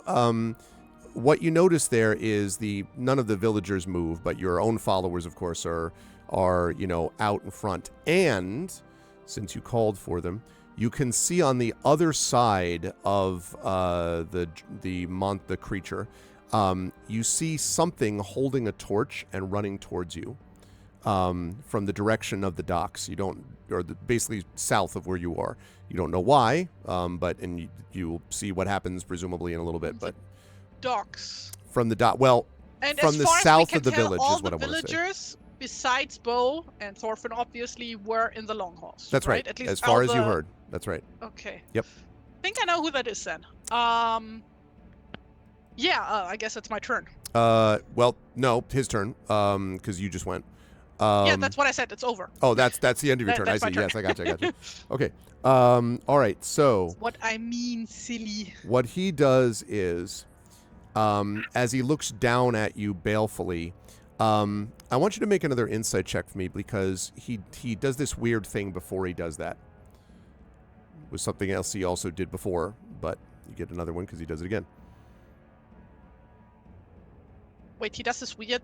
What? I'm not following. Insight check is what I need. Oh. He does this weird thing, which is... I personally failed my insight check there. That's fine. No, that's fine. I didn't describe it well. Yeah, 5. Okay. Some weird... There's some weird hesitation, and you're not understanding why. Okay. But, so what happens is he stares at you, and then you can see him kind of lift his arms, and at first you're like, oh, okay, this guy's like doing some kind of flex or something. But you see him grow in size, so that suddenly where he was before maybe, 5'8" or 9, he's now well over 7 feet. Oh, shoot. And he kind of glares down at you. You'll be happy to know that was a bonus action. And now is going to attempt to attack you. Let's see. No? Veto? Yeah, I know, right? I refuse. Let's see. What is he going to do with that? Oh, actually, do I have... This is a good question. Oh, I do. Good time to use my 1 inspiration that I haven't used so far. Oh, no! I need you, please, because he does the thing that I just described, and then basically shouts at you, and you can feel the shout rumbling your bones. So powerful is the noise. I need you to make a wisdom saving throw for me, please. Does that count as being surprised in combat? No. Okay. No, it does not. By the way, don't Frick. forget, incidentally, you do have inspiration, don't you, in your hero pool? I think you have 3 inspiration in your hero pool. I appreciate that Effect Life's ready to inspire you also. But just be aware. I do. Yeah. It seems like a really good time to use this, Genevieve. That's what I got. I just had 1 from the prophecy before the whole adventure started. Also, Wait, Effect Life is giving you can I use inspiration. inspiration to give somebody else disadvantage? Is that a thing? That's not a thing, right? No. No. Not unless it has a specific feat that says use inspiration to do XYZ. Or the Mighty Metal thing, although I need to look again and see if that resets or not. That's a bonus action, so I can only do that on my turn. Yeah, okay. So. But you've also been inspired by Effect Life, so thank you. Thank you. Yeah, if I had realized that I had like the pool inspiration, but I completely forgot that was a thing. Yeah, I can't, unfortunately. I can't ex post facto that. Well, I would like to give Effect Life his inspiration back because now I have 3 inspiration already. So. All right, I'll give that back. Yeah. Before like all the other players come and lynch me. Let's see. What? Tari used up all the inspiration for the month. What happened? Okay, so you're back now, Effect Life. You got your inspiration back. Oy vey. Okay, but thank you. Yeah, okay. I mean, like. So you're going to use an inspiration on that wisdom saving throw, right? No, you have to make that wisdom saving throw, remember? I have a wisdom save. But you're using one of your inspirations, I assume, on this? Okay. Correct. Didn't need it. That's an 18. That is an 18. Okay. Oh, for a moment, you feel this terror pass over you, but you manage to shake it off. Prince Justin says, "We do love you, though." That's true. That's true. Okay, so you shake off this thing that he attempted to do.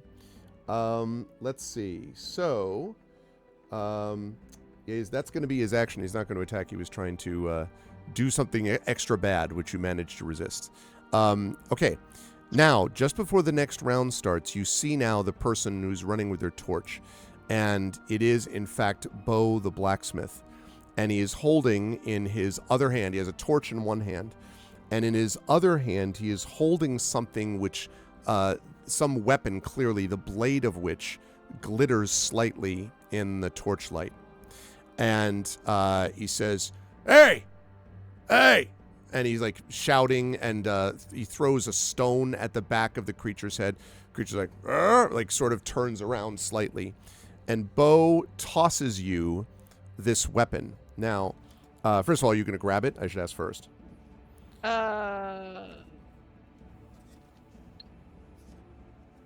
So this is happening on Bo's turn?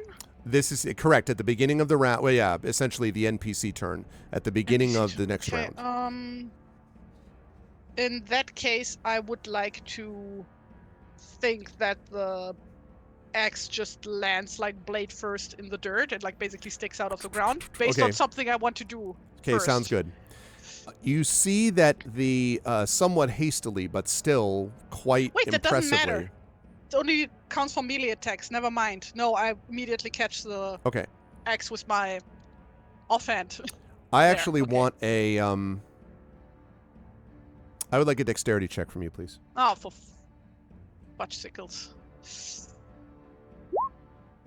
That's 12? Enough. That's enough. Okay. Yeah, that's fine. I have like no bonuses on anything. It hits your chest and you die instantly. No. Okay, so you grab it, and what you see, Chad, I'm going to put up the elements here. An axe blade, a crystal, the broken seax, and a wooden handle have been combined into this essentially makeshift but exceedingly well wrought, given the amount of time we're talking about overall, weapon that glows slightly in the torchlight. And the creature just sort of like looks at it. And now I'm going to ask you to make another insight check. This one I'm going to have you do at advantage because you're staring right at him when this happens. 12. Yeah, that's enough. When you stare at him, you can see that the creature noticeably flinches at the sight of the blade. Sweet. Can you give me the stats for the X, please? I can try to do that, yes. Let's call it Arn's X for now. Okay. Let's see. So... Right, hang on one second while I do this. Right, forging the weapon, blah, blah, blah.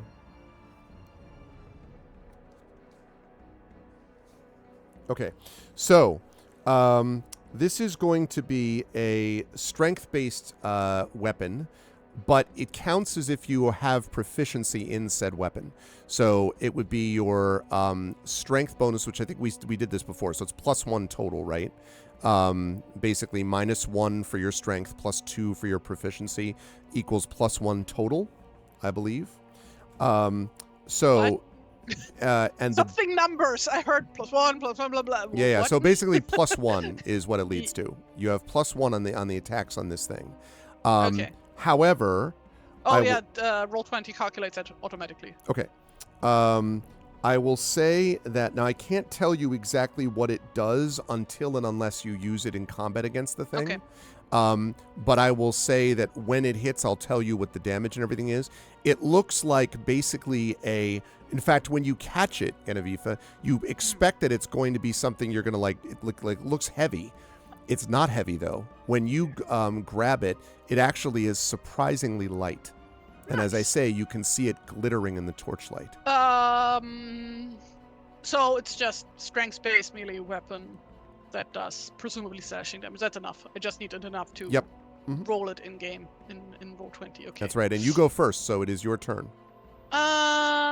Right. In that case, since I'm still holding the torch, the first thing I would do is since I'm still out of reach from him, right?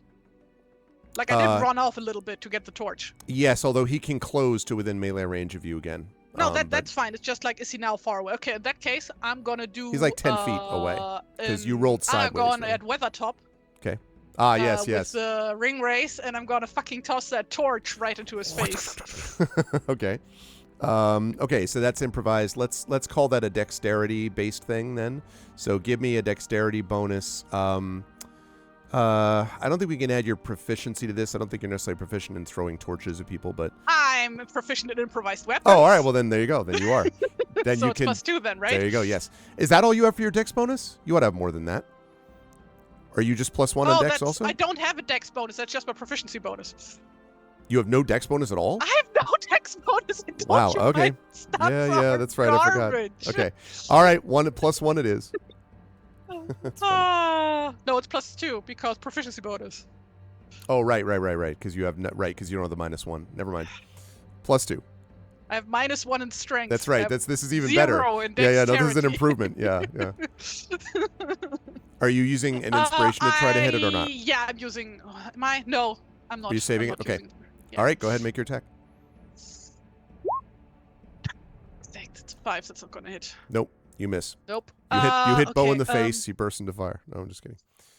No, but I'm gonna use my bonus action to give myself more temp hit points. With the metal, the mighty metal thing. Yep. And use one of those inspirations, so I'm at 1. Okay, so you have 1 inspiration remaining. Okay. And then you're gonna roll that hit die. There. And then add plus, what do we say? +2, I think. Yes, plus my proficiency. No, plus yeah, my just level. Just your class level. Yeah, in this case. Yeah. So that's 8 total. That's 8 total. Yeah. Okay. All right. That's not so bad. Not too bad. All right. So now this creature is going to attempt to attack you, but you notice as it attempts to attack you... Oh, wait, and I use my free action to switch the X to my dominant hand. Okay. As you see the creature attack you, but you can see Item interaction. that it is hesitating. It seems to be... You don't know whether it's very hard for you to tell what it's distracting it, but something is distracting it. Nonetheless, though, a non-natural 20, I think, is still going to hit you, I'm afraid. Is that fair to say? Yeah. Okay. Yeah. 5 points of damage, slashing damage. I don't think damage type makes any difference for me, so... Yeah, I was going to say it's slashing. You stagger back from the somewhat from the hit. Yes. Okay, that brings us up to the top of the round. I do want to remind you also that you have Rick mods now that she's here. You could get her activating, the seer thing. Wait, explain to me again what that do? Oh, what that so does? she rolls a d20. Yeah. If you activate her, if you spend it, she rolls a d20, and you can use that d20 in the place of one of your d20 rolls. But okay, I mean, so if she it's rolls like a 2, you're out of luck. Effectively a reroll for me, right? Yes, but a reroll where you know what the number is, though, because you know what she rolled. Yeah. Okay.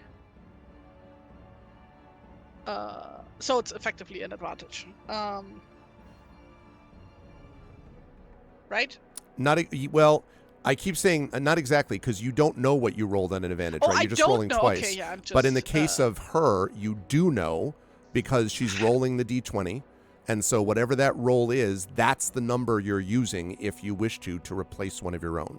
In an advantage, you're just rolling again and you're hoping you get better. In this one, you know exactly what the roll is to begin with. So if she rolls an 18, you're like, I would like an 18. I'm going to use that 18. If she rolls a 3, you use the 3 if and ever you ever want to. Now I get it. Okay. Okay. Make sense? And do I spend any actions or just her? No, just her. You're just activating her, so that's fine. Okay. And in fact, you could do that if you wish. I activate my trap card. Exactly. Forbidden memories activate. Okay, so go ahead and roll d20. Let's see what she gets. Wait. First of all, it's my turn, right? Well, it's the follower turn. That's your turn, so you can activate her. Right. And I have my axe. Let me think. Yes. Okay. Yeah, I would like to activate her. Okay. And do I just save that roll for whenever I want Correct. to use it? That's right. Well, you roll it now. Fantastic. You do have to roll it now. But then you save the number for when you want to use it. Yeah. 6. So, if you get lower than a 6, basically, but you have a 6 banked from her. So. Great. Okay.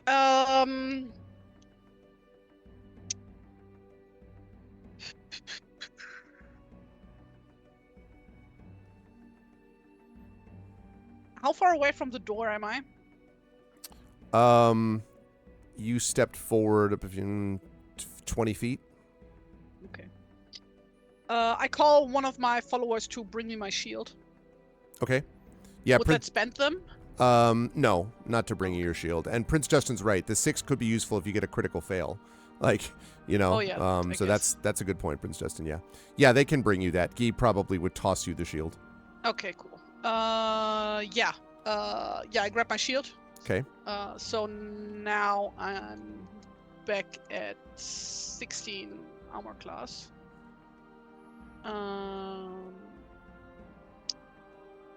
Cool. Okay. Yeah. And then, Fifa feels the weight of the axe in her hand to like get a feeling for it and Yep. stuff.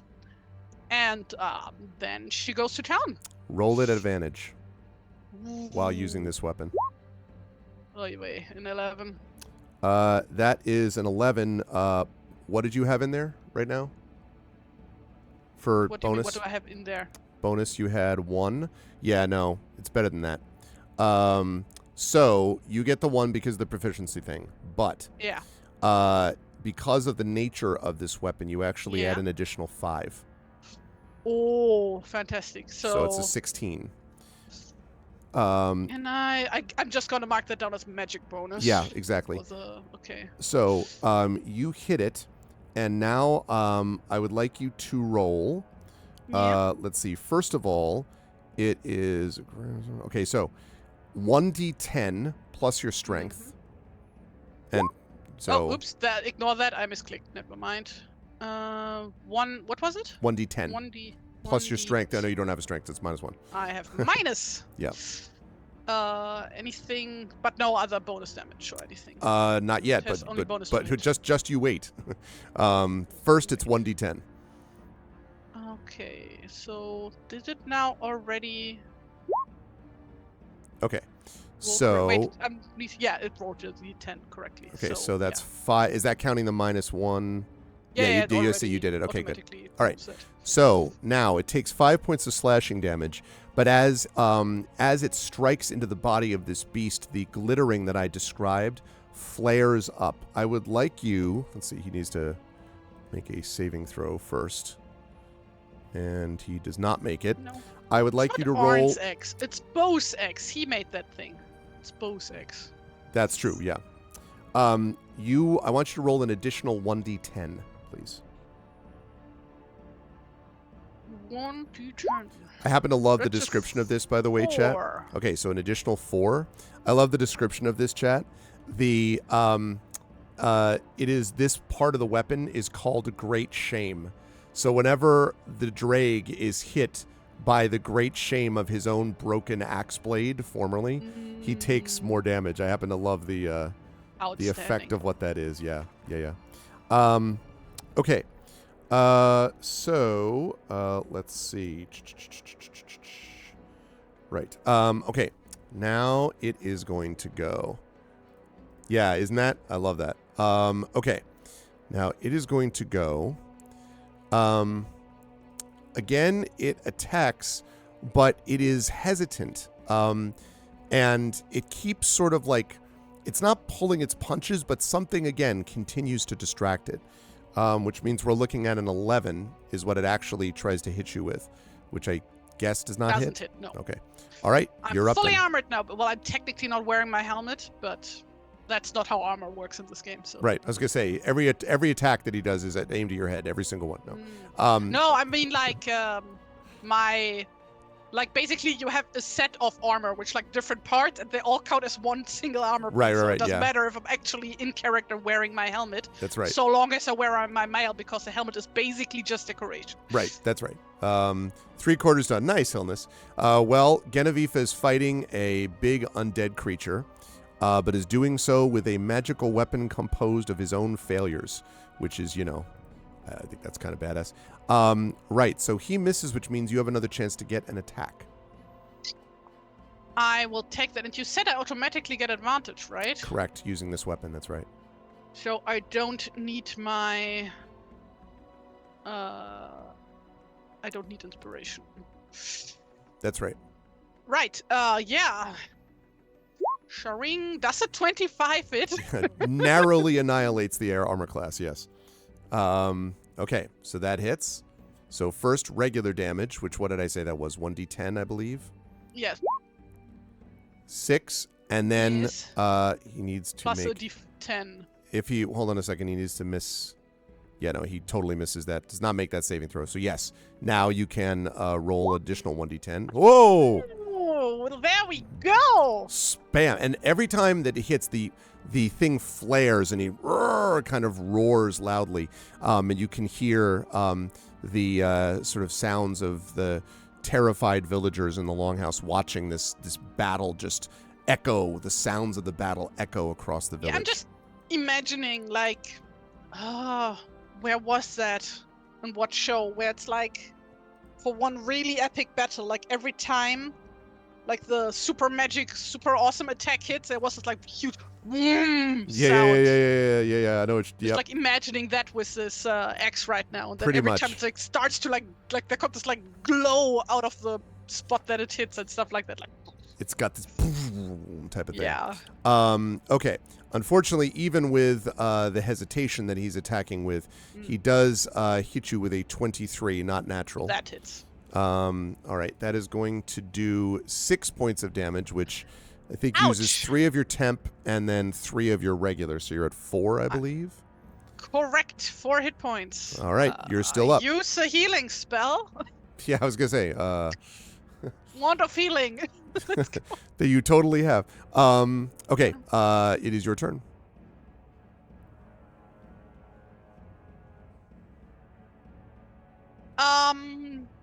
Considering that I did send even Galib earlier to help Bo, does he count as spent now?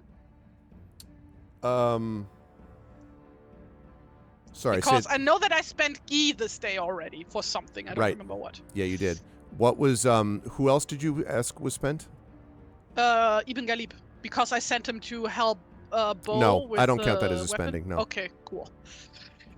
Yeah, I call him over to basically shield me. Okay. Fair enough. Protect me. All right, so you're going to engage him so that the Drake is focusing his attention on him. All right. He will do that. We'll talk about the effect there. Okay, so that means you are up with your so you've done that, and now you can take your regular turn.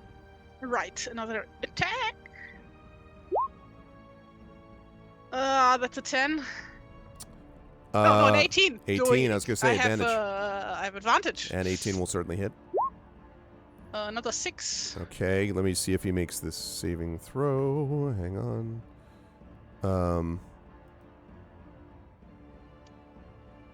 Ooh, it's close. Wait a second. I wait.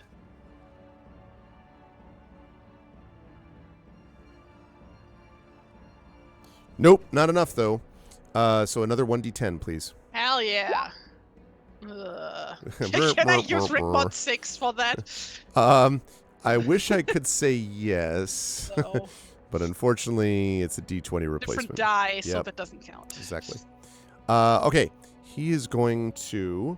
I play that one card from Munchkin, the fucked up die that lets me choose whatever. Oh, yeah. I don't know what the card is called in English. I only know the German name. I actually wonder if it's called, like, I know what you mean. It's like the cocked die thing, though, where it's like, no, it wasn't. Yeah. Okay. So... Give myself 1 billion. On the third and subsequent rounds. Okay, so this is the first round. So as a reminder, when we get to the third round of the follower of Galib fighting, then you're going to have to start making death saving throws for him. But in the moment, he's just engaging them. Galib is trying, but you can see that he's struggling a little bit against this thing, not having the benefit of your weapon. However, it means that the creature is not attacking you. So you can now... on this next turn, on the second turn of his engagement, you can attack the Drake yourself again. Okay. I shall do that. Crit hit on the baby. advantage. Let's go. All right. So that is a total of max damage. So we're 7? talking... no, 1d10, remember? Slashing, so minus the 1 for your strength. Oh, the attack was plus... Yeah, no, I'm just stupid. Yeah. So we're talking 9, so right? it's... So what was it? That. Then it's 11. Is it... No, because it's strength, right? So it'd be minus 1 Yeah, but for my the damage? proficiency bonus, because I'm proficient. Oh, right, that's right. Okay, so then, yeah, that's right. So then 10. Plus 1. Yep.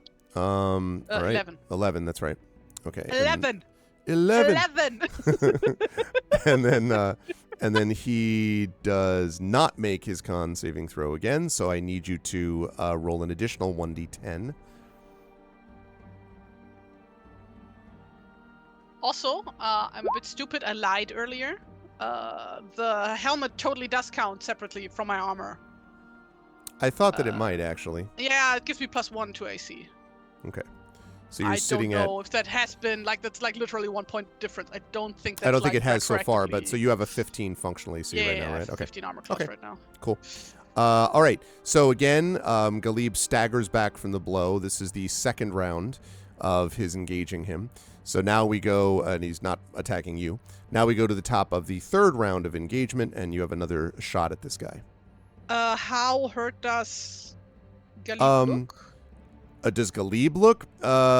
He looks like he's hard pressed. I believe it is this turn. On the third round, so on this round and going forward, he will have to make a death saving throw at the end of the Drake's turn, if they were the target of the Drake, which he will be. He will be, okay. Then you could spend Mundir. I mean, you could just throw your followers at him repeatedly. You go get him. You go get him, coach. He can also disengage, by the way.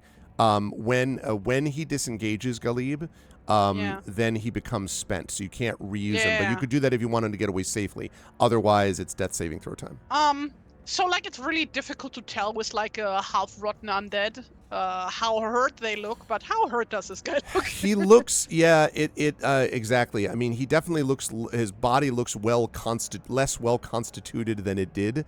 There are definitely skin and so forth, and parts of bone that are lying on the ground. There's no blood, obviously, but every time you hit him with this thing, you can just see the flaring. You can feel the impact behind the blow. It's definitely being hurt significantly. Whether that means he's close to absolute death, you're not clear about. And according to what Rickmod said, you had to cut off his head at the end of the battle anyway, but he's not down yet. What does, remind me what the follower gift Bare-Blooded does again? The follower gift Bare-Blooded means that the follower has advantage on strength checks and saving throws. But unfortunately, death saving throws are not that. Right. Are called shots a thing in 5e? They aren't, right? No, you can do called shots. Usually that's at disadvantage. Since you have advantage on this, it would be like an equal. But if you're going to try to call, if I use my inspiration. No, you can't. You can't double. You can't do equal and then inspire on top of it. Although, actually, let me think about that. No, actually, I think you could do that because it would cancel out. But if you're going to ask if you can call shot to decapitate the guy, no, it's going to be impossible. He's too strong for that. And Genevieve is not, even with this weapon, is not so much of a badass that she can, at level 2, decapitate a guy from the number of hit points he has, which I can't tell you, but which are not like only a couple. I mean, he did grow. He's probably just too high up, so I can't reach. You like jump up and he's like, Well, Runset could do that. She was totally the type of person who can just like jump and decapitate a person in midair. But maybe not Genevieve though. Okay, no, I do want to disengage. Galib. Even Galib. Okay. You can do that, which means that it's going to focus. Even Mundir, even though he's also not a fighter. Yeah, I was going to say, because otherwise, if you don't do that, then the creature's going to focus on you next. Yeah. So. No. Yeah, I'm calling it even Mundir. Okay. All right. Even Mundir kind of. All right, creature.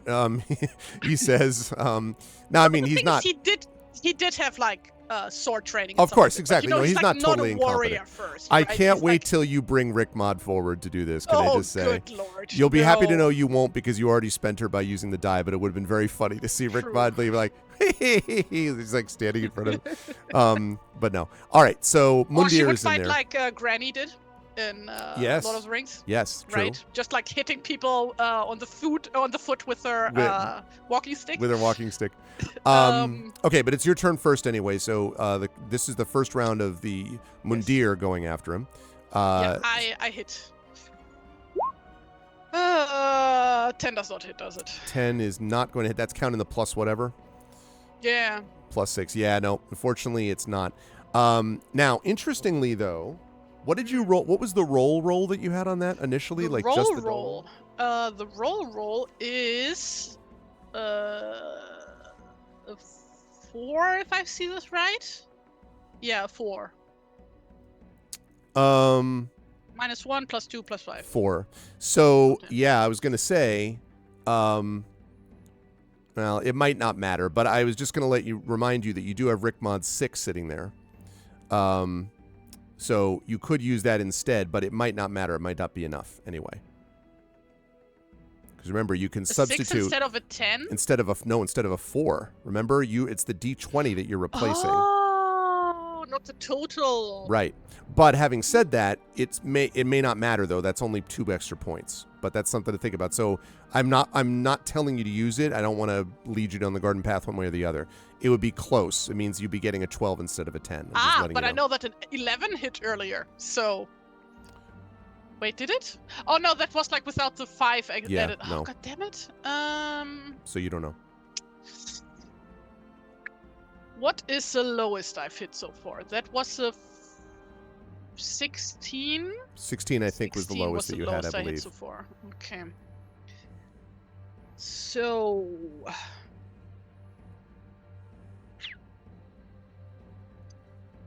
So it may not matter. Yeah, I'm I'm just using letting it. you know. I'm using it. Okay. So 12. Okay. Let's see. Not enough. Not enough. Okay. Not enough. But now I know that 12 is not enough. That's right. So it gave you Knowing information half the regardless. battle. Also, I would like to use my bonus action, just like assuming that even Mundir would have brought my helmet along, and like, can I use my bonus action to put my helmet back on? Yes. Although I'm stretching a bit the assuming Mundir would bring you your helmet, because Well, I did say earlier that I did pass it off to one of my followers. We can just say, oh, that you was did toss Mundir. it behind you. That's fair. Okay, I will allow that. That's fair. Yeah. Okay. So yes. And meanwhile, the drag is just like swinging away at Mundir, who is So I'm now giving back at my ground full armor slightly. class, is what I'm saying. Okay, so you're now Back up at at 16. 16. Okay, Yeah. so that's round number 1, Drake attacking Mundir. So now we get to the second round, and Genevieve, you're up. Yeah, I attack again. Not much else I can do, huh?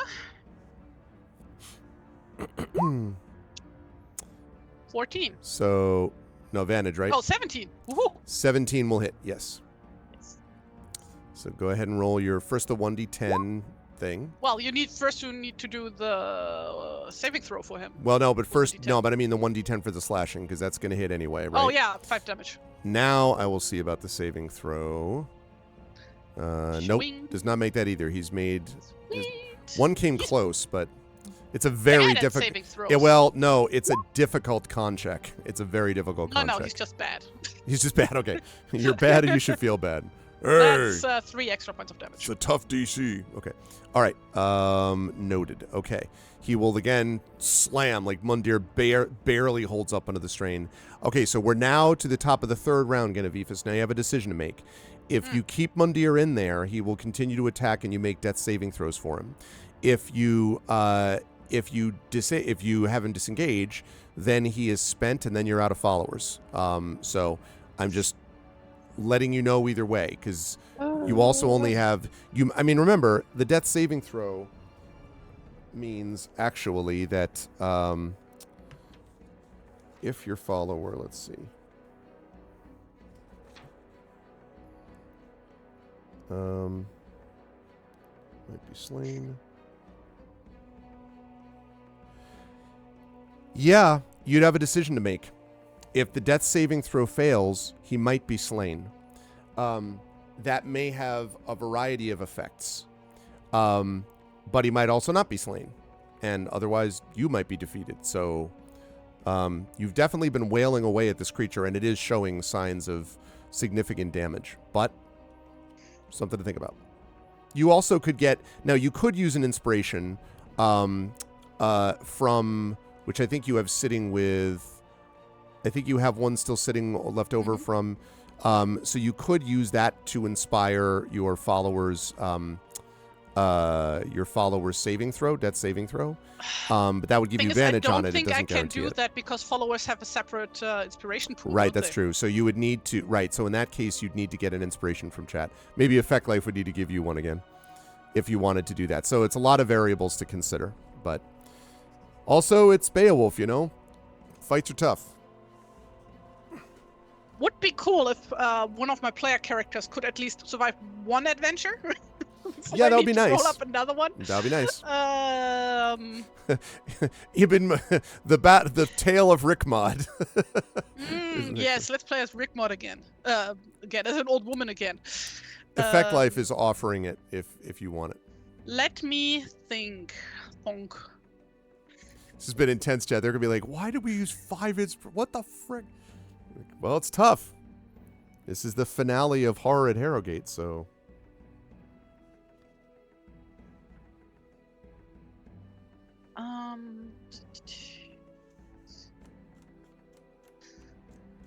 So many feats, and none of them do anything that would be useful here. God damn it.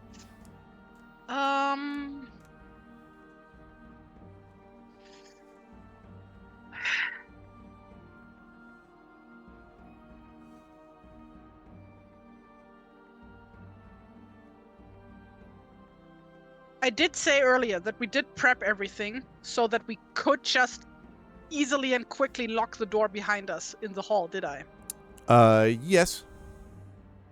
Okay. In that case, what I'm doing is that I want to try and topple the Arn. I want to topple him. And use that moment of him like being stuck on the floor, that split second, to try and get myself and even Mundir back in the hall and bar the door behind us. Okay. So you're going to you're basically both trying to bail out in a way? Well, I mean, already 2 dead people tonight, one of which I'm sad about. Yeah. So... No, that's fair. I didn't mean bail out like, so you're just running? I just wanted to make sure I knew what was happening. Oh, it's just a smart thing to do. Yeah, I mean, it's one of those like, definitely you're damaging it.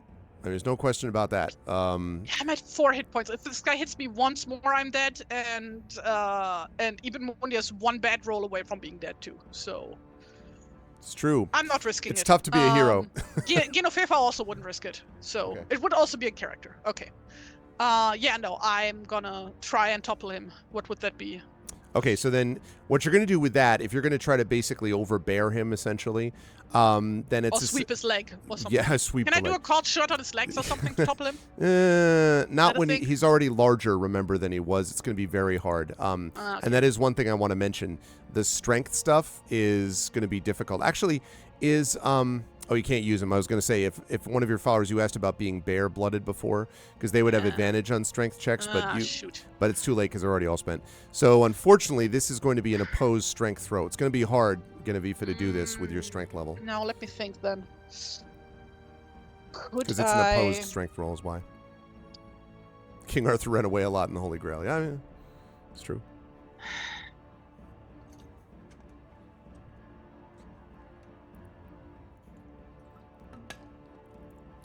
Chat, I'm going to give inspiration to all of you in chat, just to look as you're looking at my cat. You can see how Ganesh is really concerned, like this is very burdened by the weight of life. Like I can't even look. That's how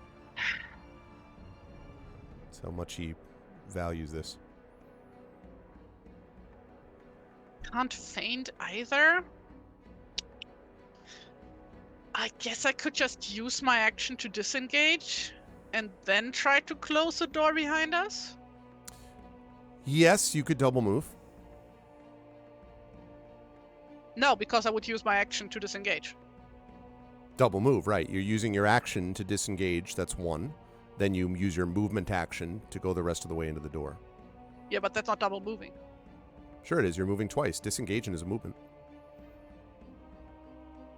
Is it? Yes. I thought that's just using up action. No, okay. It's a movement. If you say so, I'm not going to complain. Yeah, no, it counts as an action, but it's a, double move doesn't mean you also get an action. It means that one of your actions is being used to move as well as your normal movement. I just thought I can either disengage or get double movement. Nope. That's what I'm saying. No, you can disengage and move. So if you disengage, that gets you 5 feet away or whatever. Then you move and you're only, what did we say, 20 feet in front of the door? So your normal speed, will get you there without having to go extra.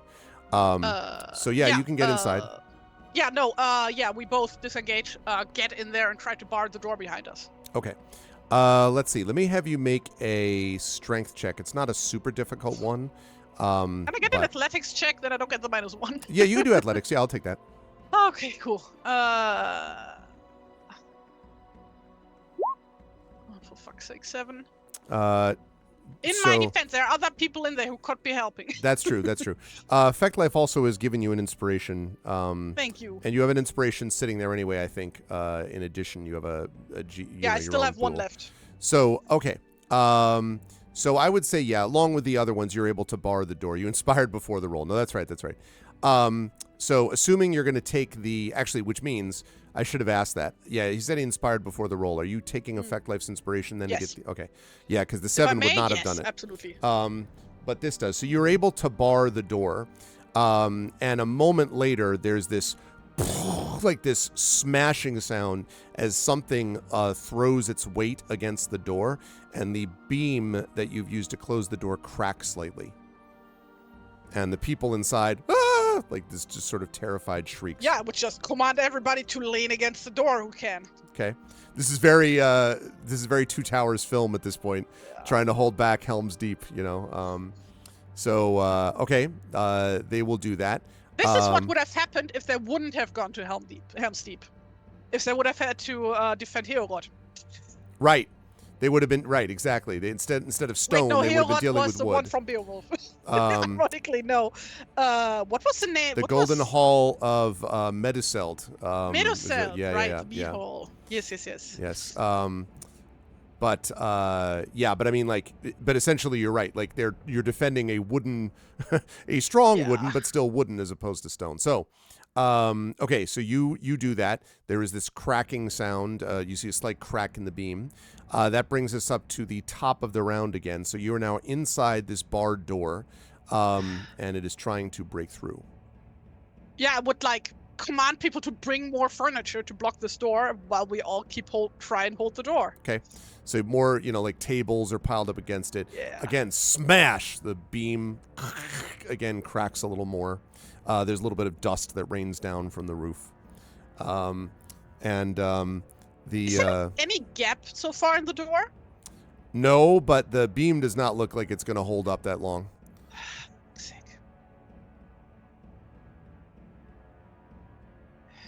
Well, there's probably a bench then that we could use on top of the beam. Yeah, well, I assumed I already included that because you said you wanted to pile up everything you could, so I sort of assumed. Yeah, we are that was piling happening. everything up. Yep. Again, the furniture kind of shakes. What else can we do at this point? I'm just waiting for there to be a crack in the door itself so that I can start stabbing through it. Ah, I see. Yeah, it's actually not Two Towers film. It's Fellowship of the Ring film where you start shooting against the troll when they crack the thing. Yeah, yep. Okay. Well, we can fast forward slightly to that then, because as the cracks continue, eventually, now just to understand, I assume you have the villagers kind of clustered towards the back of the hall once they brought up all the furniture, right? Yeah. Okay. So furniture kind of gets smashed to the way, and I would say maybe the 4th or 5th round, there's a little crack in the wood of the door, enough that you can actually see just one baleful green eye sort of staring through. Okay, so now I'm getting out my bow, and I'm doing a Legolas. So I did Aragorn earlier. Yeah. Now I'm doing a Legolas. Because I'm assuming the gap is not large enough to hit through there with the axe. Definitely not with the axe, no. No, but not yet, anyway. Okay, go ahead and make your attack then. I use my final inspiration for this. Okay, sounds good. Now I'm out of inspirations. Okay. This is why we held on to it, chat. This is why we keep all the Phoenix Downs. Well, well, a 6. Big 6 hits. Fortunately, he was distracted. It hits the wood, and just sort of sticks in the door.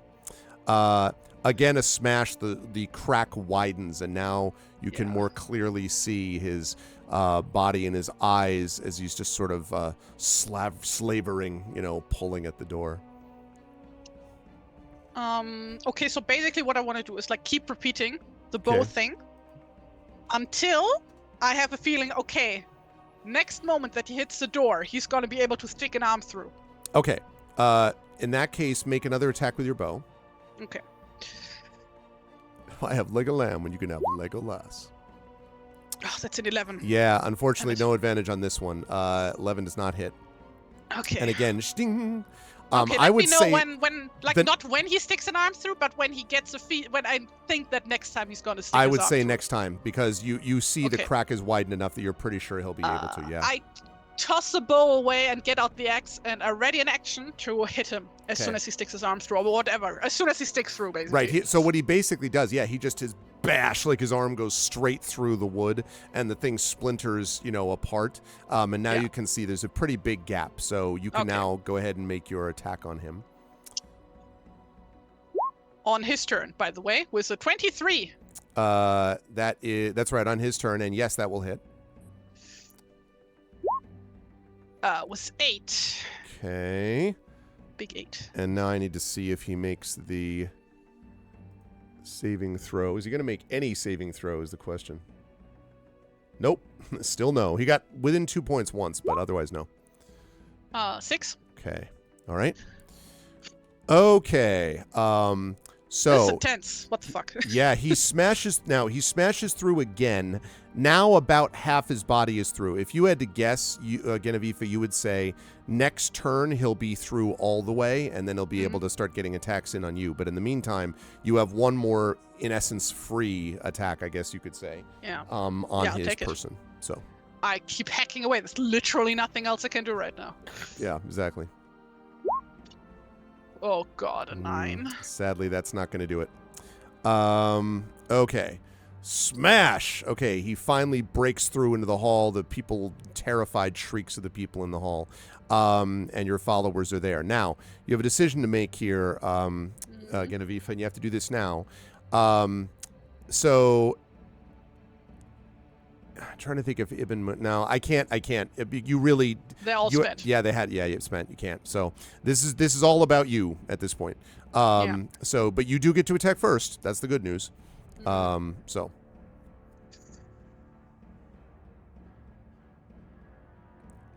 All right, good luck, Hilness. And yeah, take it easy. Continue to pace yourself. 24. That will definitely hit. 5. 5, okay. And then he has to make his thing. Nope, still doesn't make it. He has not made any saving throws. Oh god, a 1. Okay. Well, I mean, 1 is better than nothing. Yeah, no, for sure. In this case. Absolutely. Okay. So he will now make his attack on you, still focused on you, and still hesitant. Something still... I forgot to announce. I would have picked up my shield in between.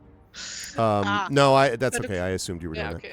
that. Okay, so he does not hit you because he rolls a total of 7 because he's, again, hesitant. Something is holding him back.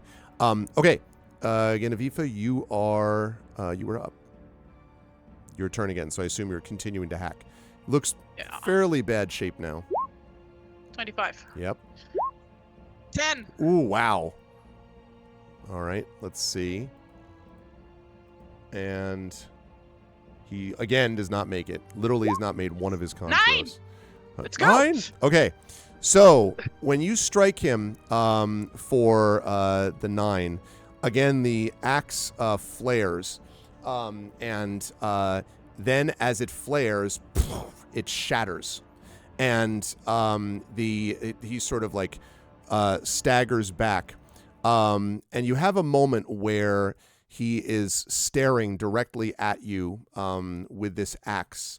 And then he reaches out his arm, and you can see that he's reaching it towards one of the, because he's inside the room now, towards one of the terrified sort of villagers that's sitting on the side. And then you are, as you're looking at him, out from his front comes a spear. Something has pierced it from behind him. And he kind of falls to his knees, and you hear a familiar voice say, "Now finish him off." And you see Hilda on one knee with her holding her spear, which has pierced his chest. She steps through the heart. How? Well, she looks like she's well, we'll get it. I can't get into that right now. You will see. She's Fortune from Metal Gear Solid 2. Her heart is on the other side. Her heart is on the other side. This is an incredible act of will. We will see what happens on the other end of it. Fucking hell. So he's just there again. like this. 18. Yep. Now, question: Where are you aiming this attack? Very important. So like the door is like basically out of the picture. Yeah. And he is really tall right now, right? No, but he's on his knees now. He's on his because he fell to his knees. If his neck is in reach, then you know where I'm aiming. That's what I figured. I wanted to make sure.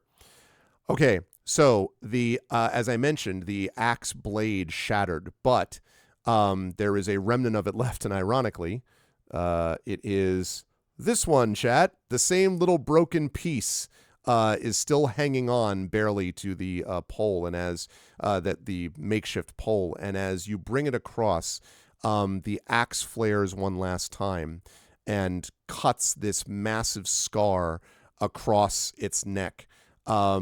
You see the green light in its eyes flare and then go out as the head topples off its shoulders and the body just, knees and then the ground. And you see Hilda staring and then falling also lifeless to the ground. And there is dead silence.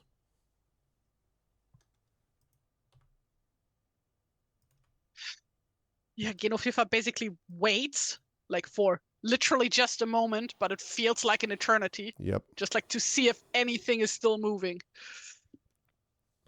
It is not, in fact. And it is not moving, except maybe just sort of like Hilda's hand slightly twitching. But even as you watch, that stills. And whatever force of will allowed her to kind of crawl her way over is now gone.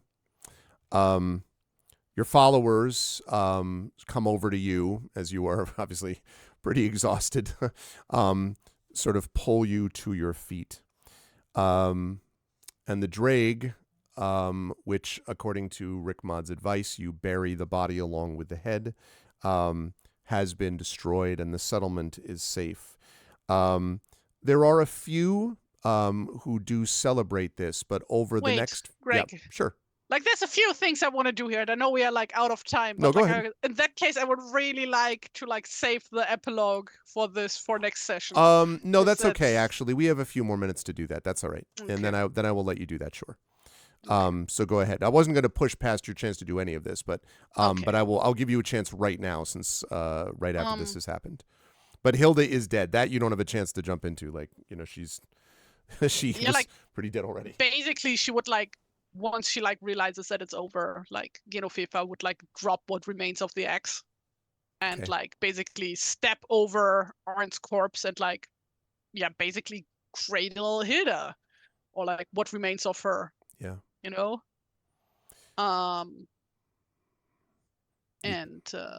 her head kind of, like lolls back loosely.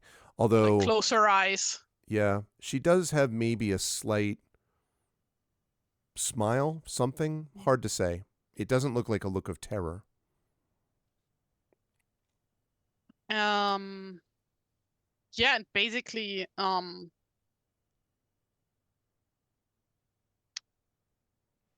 guess that's where like Genofifa would just be like, okay, no, I'm just going to bed now. Like basically would like get up again, probably ask her followers to help her carry Hilda's body inside and like prop it up on the table. Get a closet somewhere. Probably there's somewhere a closet here and reach like just to drape it over her cloak or something. She probably was wearing a cloak. Yes. And you could do that. And then she would like look at all the villagers who I assume are just standing there half frozen and be like, hey, maybe it's time you all go to bed. And they all sort of like stare like at you and then They do not stop you, but they also don't say anything as you like. Where do you try to just like in the longhouse, like put down like a mat or something? Like where do you try to go for this rest? Yeah, no, would stay here in the longhouse. Okay. Okay. Well, you are able to do that. You were obviously not disturbed. Like she has a sleeping bag. Okay. It's like used to this. Yeah, no, for sure. Do you send your crew back to your ship or not? Yeah, basically. Okay. So the next morning you do awaken. And you can see that it was not a dream. It's still, the front door is just as devastated as it was. What do you want to do? Because the village has stuff it's going to want to do, but I want to wait to hear what you have to say.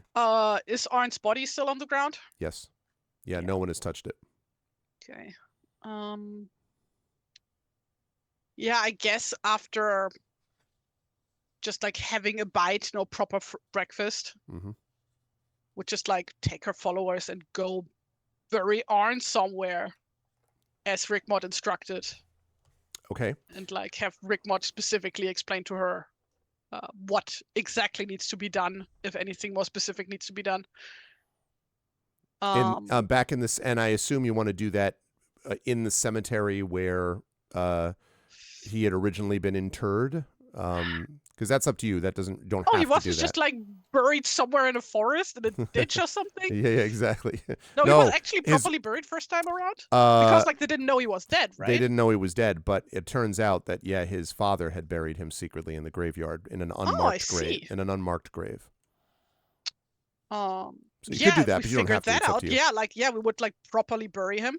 Okay.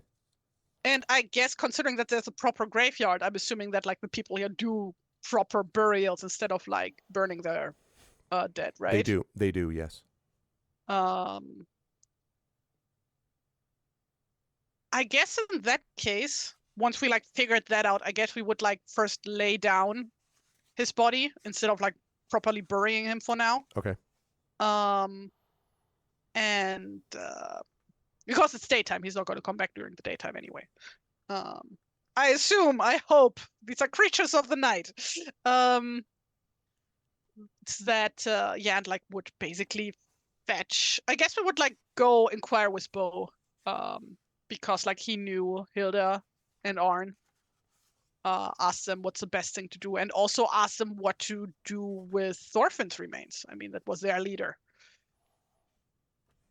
Like, does Thorfinn even deserve a proper grave? Well, it's interesting you mention that, because the reaction from the villagers is very mixed. They are all grateful to you, but there are some villagers who actually seem a little. The whole thing is a somber experience. Like, it's not a yay, the Wicked Witch is dead. Like it's not like that. They are sort of devastated by the fact that their whole thing was based on a lie. What they thought was the sort of inspiration for their town was not true. The idea that it was the chieftain's son who was attacking them, the idea that the chieftain is the one who killed the son, like the whole bit, not to mention what eventually happened to him. So they do bury his body, but they say no ritual blessings over it. There are no ceremony beyond just the sort of put him in a grave. In fact, it is also an unmarked grave, interestingly.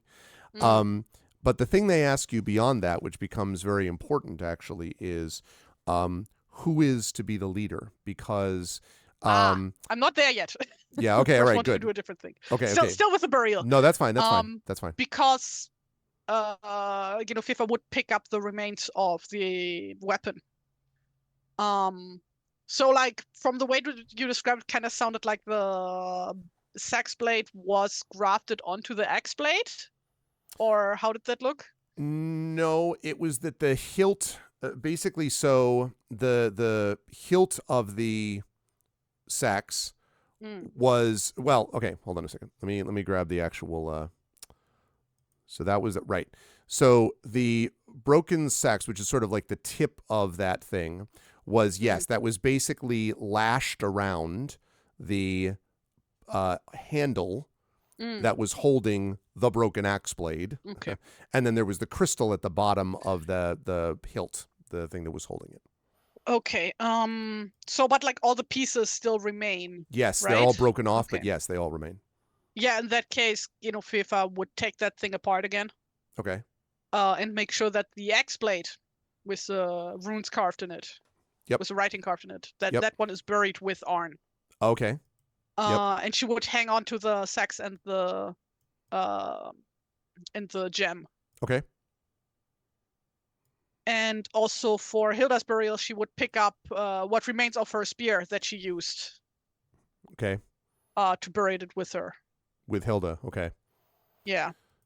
Yeah, and that obviously she has a sorry, wrong song. That's also the wrong song. There we go. This is what I want. Yeah, and her burial, of course, as you might expect, which happens very close to the other one. This is not an unmarked grave. I mean, Hilda is given, celebrated rites and the whole bit. They do not scrimp on her ceremony. Right. And like after, or like when Thorfinn's body is buried, Guinevere would basically lean down to Rigmod and basically like whisper to her, "Hey, can you like do anything to make sure that he doesn't come back?" And she sort of looks at you bemusedly and then says, "The cowards never do. There is no great essence animating him. You need not worry of his return on that score. He ran in life. He will run again in death." Well, that's something at least. "It's more than something. It is a resolution. You made it possible, Genevieve, even if there was a price to pay."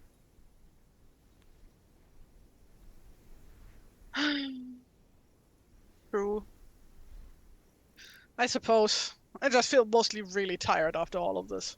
I feel like I need to sleep a whole week. And she nods and she says, "I imagine the villagers would accommodate you."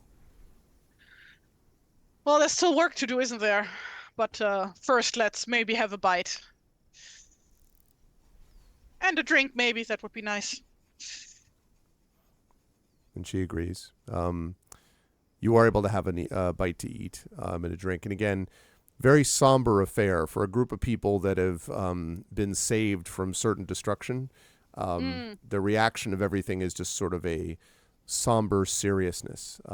But they're alive, and that's more than they would have been without your intervention. Yeah, I think my crew would like make sure that this becomes a proper party. Okay. They feel they deserve a proper feast, so they're gonna have a proper feast, basically. They probably feel good about it. That's true, actually. Do you spend more of your time with your crew during these days celebrating, or do you spend more time with the villagers, do you think? I think we would all be celebrating together, unless they like for some reason wouldn't want to. You don't get the impression the villagers want to. I mean, again, they're not mad at you. I want to emphasize they're not. They're just going through it. I guess is the best way to put it. FIFA herself is like not in a party mood after all of this. Yeah. So like she would basically sit there and like nod and like raise her cup when appropriate, that kind of jazz. But she wouldn't like proper party like everybody else, presumably. So yeah, I guess like in between she would like go and check up on the village, just like go for walks around the village. Just like, and like chat with Bo. Like that's like one thing that's like really on her mind, Bo in particular basically is... the two people closest to her basically effectively just died in one night. Yeah. So yeah, Bo Bo is like obviously is even more dour than usual because you might remember that he himself had a little bit of a rivalry for Hilda's love. And so but he continues to work at his forge and he remains grateful to you. At one point, I would say a couple of nights after the burial ceremonies for everybody, Thorfinn, Hilda, etc., you're sitting in the smithy, and he says, "It was worth it, even with everything lost. We can make some more weapons now. But I don't know that the rest of the villagers will see it that way. They might just leave. His place, it feels like, was never what anyone thought it was. And what will you do? One part of me wants to make weapons till my fingers fall off. And then there's another part that'd like to leave it all behind. The villagers are going to have a ceremony. They're talking about electing a new leader. You know the two? The choices? The who? The two choices? No? One of them is Frode. I mentioned that's Frode the Wise, the old guy who was the Did I talk one to of the that advisors. Guy? Very little. And Bo says the other one would have been Hilda. But with Hilda gone, there's some talking about me. As if I could lead people. I could barely lead myself to do what should have been done. If not for you, we would have all sat here and waited, believing in fairy tales. Anyway, that's what the villagers are going to vote on this evening. Who leads the village? Do you think Frode is up for the job? He shrugs. He's smarter than me. He's wiser. But he was there the whole time when Thorfinn was going through whatever he was going through. I don't know that he knew that Thorfinn was lying, but I don't think he asked many questions, if you know what I mean. I don't know if we need someone like that or someone different. I'm being nominated myself against my will. But some of the villagers think that I'm steady. He kind of shakes his head with his bitter expression. He says, steadily more of a fool. You kind of saved the town here. Would have never been able to take Arn down without your help. I wouldn't have had any of that if it weren't for you. You're the one they ought to turn to for a leader. Team effort. A team effort only happens with a hero. Yeah, I'm not sticking around, thank you. But who else do you think could lead the village? So he's, the whole time he's been doing this, he's been like hammering away at something, right? And when you say that, he kind of, I don't know, damn it all. And he starts naming off some people. He says, Ursa the fisherwoman. No, you may remember Ursa's the first person that you met when you first arrived. Yeah. He's like, I don't think she's interested or capable. It's nothing against her, but who else is going to do it? And he starts like listing off these names, Ingvold the farmer and like all these different people. And he's like, and he just sort of trails off into silence. And he says, it should be someone who's suited for it. Well, and sometimes it has to be the person hammering who to make up for lost time. The least not suited for the job. And he looks at you as if to be like, She just blinks at him like, you know who I'm talking about. He just turns back and starts hammering away again. He says, they've already been led by fools. I don't know, what's one more? You realize I might just tell them to come with me and leave. Maybe we'll go down to the monastery, rebuild them. What? What'd you say? If you think that's best for them. Why should what I think matters? Because this is also your village. Yeah. He sort of hammers away again. You notice that he's hammering so hard that the metal's getting a little distorted. You wonder if it's if he's maybe slightly overstretching his, clack, clack, clack, Well, I mean, this is not a decision I can make for you, or should be making for you. But I think you and I both know that you want what's best for your village. He nods slowly and he says, will you be at the ceremony tonight? The vote?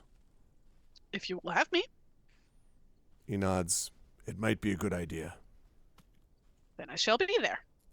And in the meantime, I shall let you work on... what is this going to be? Like an iron for a horse's foot? Or Why is this so bent? He is hammering away at the remnants of Hilda's spear. Wait, we buried that. Oh yeah, sorry, I can't do that. I had a really cool idea and I can't do it. No, that's right, we can't do it. No, you're Nope, right. You you buried it with always bury a warrior with their weapon. No, you're That's right. how You're we right. do You're it. right. So then I would say what he's working on then is a shield that's got some metal inlay. So he's not hammering it, mostly wood, but he's got this sort of metal trim that would be around of that. Ooh, very fancy. I've seen shields like that. Yeah. By the way, speaking of weapons, one thing Hilda would have done is to take Thorfinn's sword. He had a sword?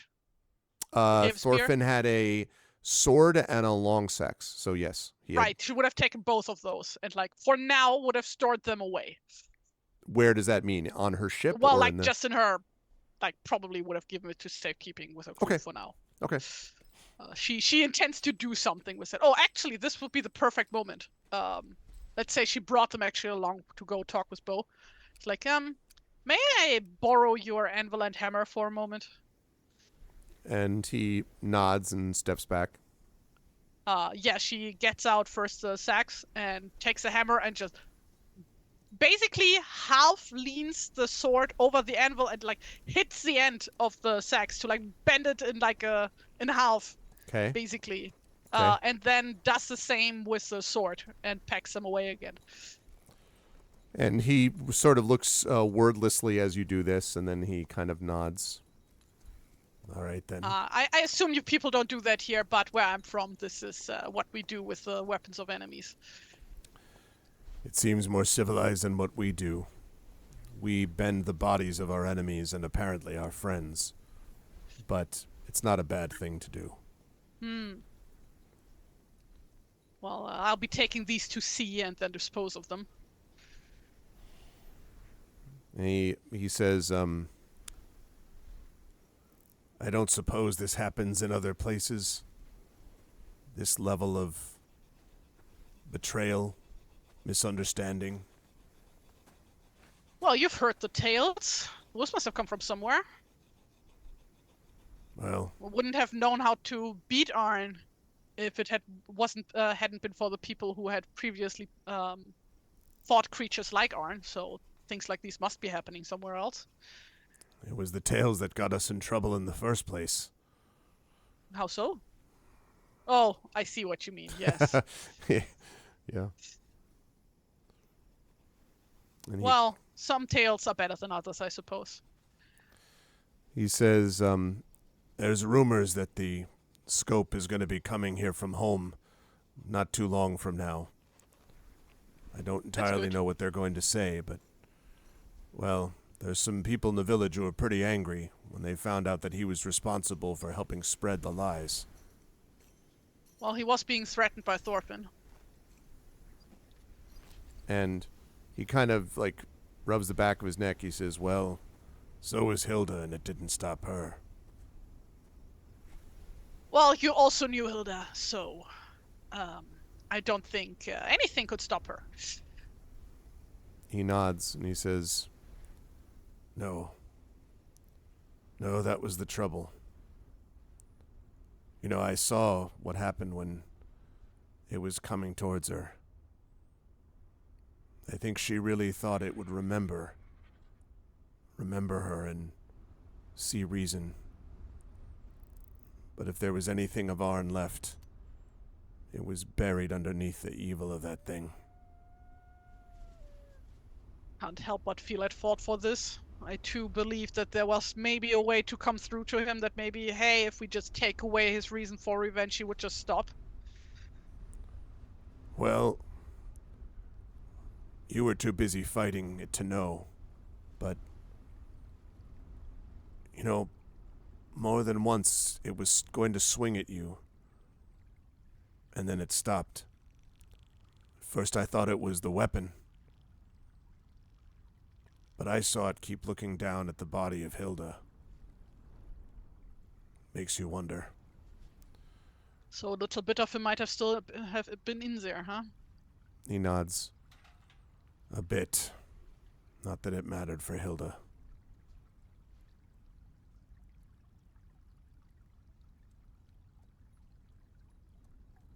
Well, not that we can do anything about this anymore, but maybe it would be good for you to come out of your smithy and have a drink with the rest of us. He sighs heavily and he says, "You feel like celebrating?" I feel like drinking. Yeah. That's fair enough. And he puts the hammer down by the shield that he's working on. And he says, "The forge is getting too cold to do good work anyway." It is quite cold for a spring day, isn't it? It usually is around here. Usually is. You can hear the sound of like the wind and a little bit of the storm actually fits perfectly, I think.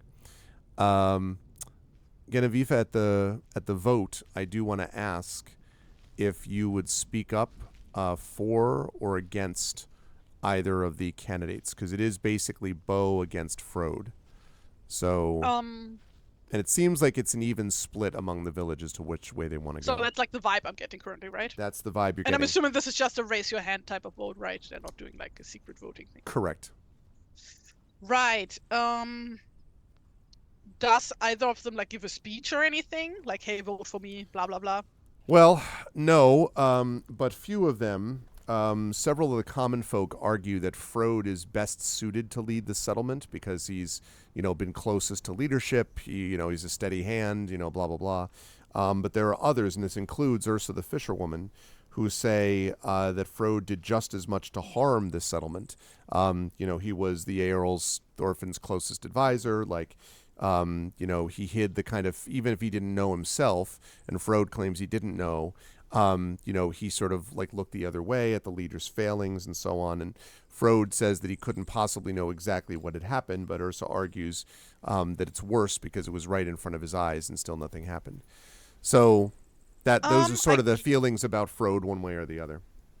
I guess instead of like straight up like going, hey guys, vote for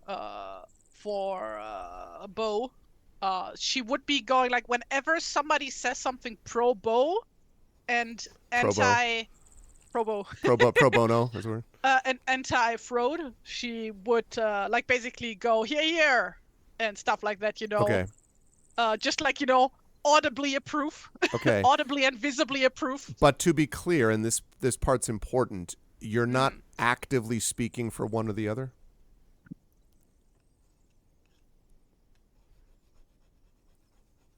No, I don't think Fifa would.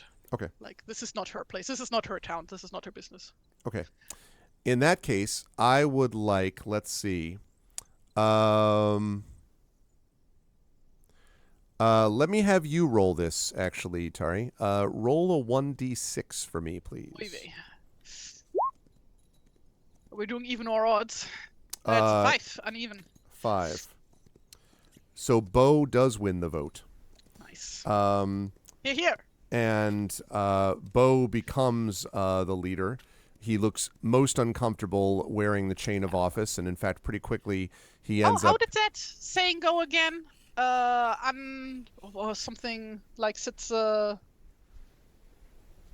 Uncomfortable is the head that the crown sits upon. Yes, uncomfortable is the head that wears the crown. Uneasy lies the head that wears the crown. Yes, that's how it goes. Yes. Yep. And so, and he, you can see that like he's got the chain. He's sort of like, he does this thing. I don't know if you've ever seen people like something that they clearly would not wear normally, that they sort of like awkwardly hold in their hand or something. Being like worn by their clothes. Yeah, like exactly.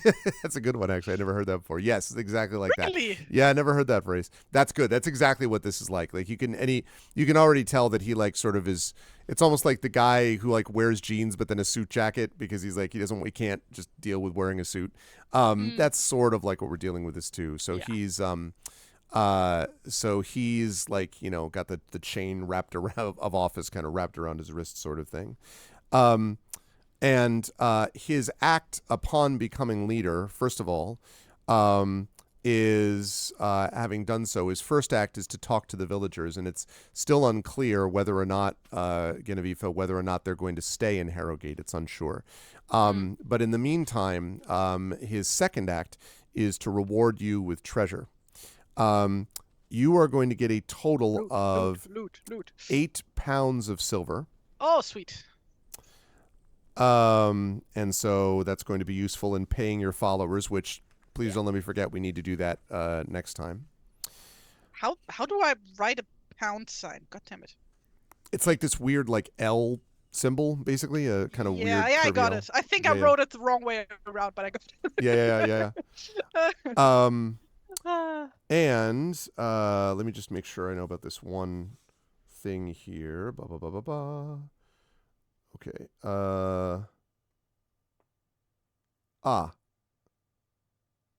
Cold. Okay, great. No, actually. I'm getting cold. Maybe this is a very cold spring day. It is a cold spring day. Thank you, Prince Justin.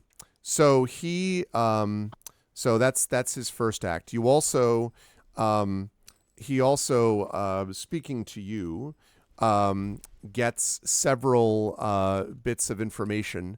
Are there any loose ends in terms of people on home, in the monastery, the campsite, any of those people that you'd like to talk to him about? Like assuming that the scope is going to show up at some point. Yes. Like she would like have us like talk to him in private, like about nothing in particular, just like catching up. Okay. Telling him what happened, that kind of jazz. Okay. Like reassuring him that it's now over. Yeah, you convince him because he actually wants to quit. Maybe he can write a new song about I was going to what say happened here. he wanted to quit, but you in that case could convince him to write a new song. Yes, definitely. Yeah, okay. she would. Because she loves music. Who doesn't love music? Who doesn't Come love on. music? Absolutely. And yeah, then she would like instruct her crew again to take the ship back to the monastery, but she and her followers would walk back again to check up on the girl. On Brenda, yep. Yeah, Brenda, that was her name. And tell her of what happened with Hilda, and give her back the sax blade that she gave us. Okay. And basically, so I know you wanted to go with Hilda, but what do you want to do now? This is like, I can just say this is not a safe place for you to stay on your own. I don't know if you want, you can come with us. With you, like with all of you, and she looks around at like Rick Mott and Galib and Mundir and all that stuff.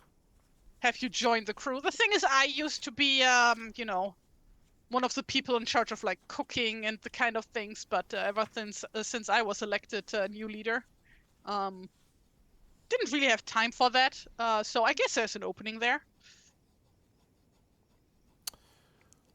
Let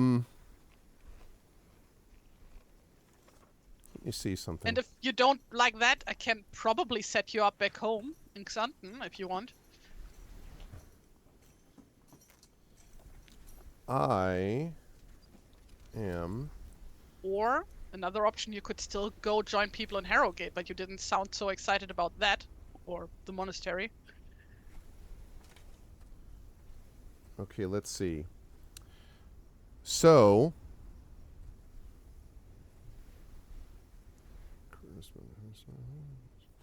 okay. So, I'm going to give you an option, Genevieve. Mm-hmm. I will allow you to make an attempt, if you wish, to recruit Brenda as a follower. Ooh, as a proper follower. I was just like, oh yeah, she can't join the crew. Yes. Now, if you do that, I need to warn you or sort of remind you that technically you're at your max number. Yeah.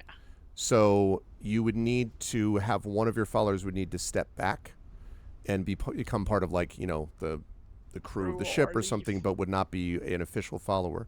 And Brenda would become a follower. Now, in case you're curious, I just happen to have here a little bit of a stat situation with Brenda. I don't think I need that right now. Okay. Because I definitely don't want to dismiss any of my guys, but Okay. I would like to keep it as an option if she joins a crew and I ever need a new follower, that I still can be like, hey, there's an opening. You want to That's fair. join? And there may be other followers in future adventures that you may also Yeah. decide, that it kind of works that way. I think so. Yeah, because she kind of has a bit of hero worship of all of you. She would have Really? joined Hilda, but Yeah. obviously that can't happen. So. Hadn't figured that. Mhm. Yep. So yes, so she will join your crew. Sweet. I think I will ask, since you now have with that you now have like 10 pounds of silver, I think, right? Yes. Which works out to 2 pounds of sugar. That's 40. That's 40 per. So that means that you have actually gone to 400 shillings, which sounds like a lot until you start paying people. Because you're going to need to pay your followers and you'll need to pay her. Can't we just like do so and so many like fractions of a pound? Like, oh god. No, I got that covered. You don't have to worry. It's based on 10 pounds of silver, which works out to 400 shillings, but you're going to use a lot of it in paying your followers and so on. What I will say is that if you are willing to, mechanically, the way this works, if you want to have her be a part of the crew, if you paid 10 shillings, she would join the crew. So you'd be down to 390 shillings. And yes, that'll be enough for you to cover the others if you want. Yeah, sure. Okay. So I'm not good with numbers. it's okay. I'm telling you that you have about 10 pounds of silver, which is a bit over at the moment. That's 400 shillings. You've used 10 of them, so it's about 390 shillings is what you have right now. Okay. So there's that. 390 shillings. Okay. What about and then what about the monastery? If anything. What did you say how long the walk from here to Brinda's house and to the monastery was? To the house, probably 3 to 4 hours. To the monastery, probably another, I don't know, 4 to 6, I would say. Probably So be you about. can do that in a day, is what I'm saying. So I guess we would have left early in the morning. Mm-hmm. Yeah. Arrived then at Brinda's place and like would leave after lunch and then arrive in the evening at the Silent Sanctuary, as you called it. Okay. Okay. All right. And yes, you remember. Same deal basically. We tell them everything that happened. Okay. And Fifa would give the gem back to the boy. And the boy, of course, is grateful. And despite his admiration of you, you get the impression that he's too, committed to the blind monk.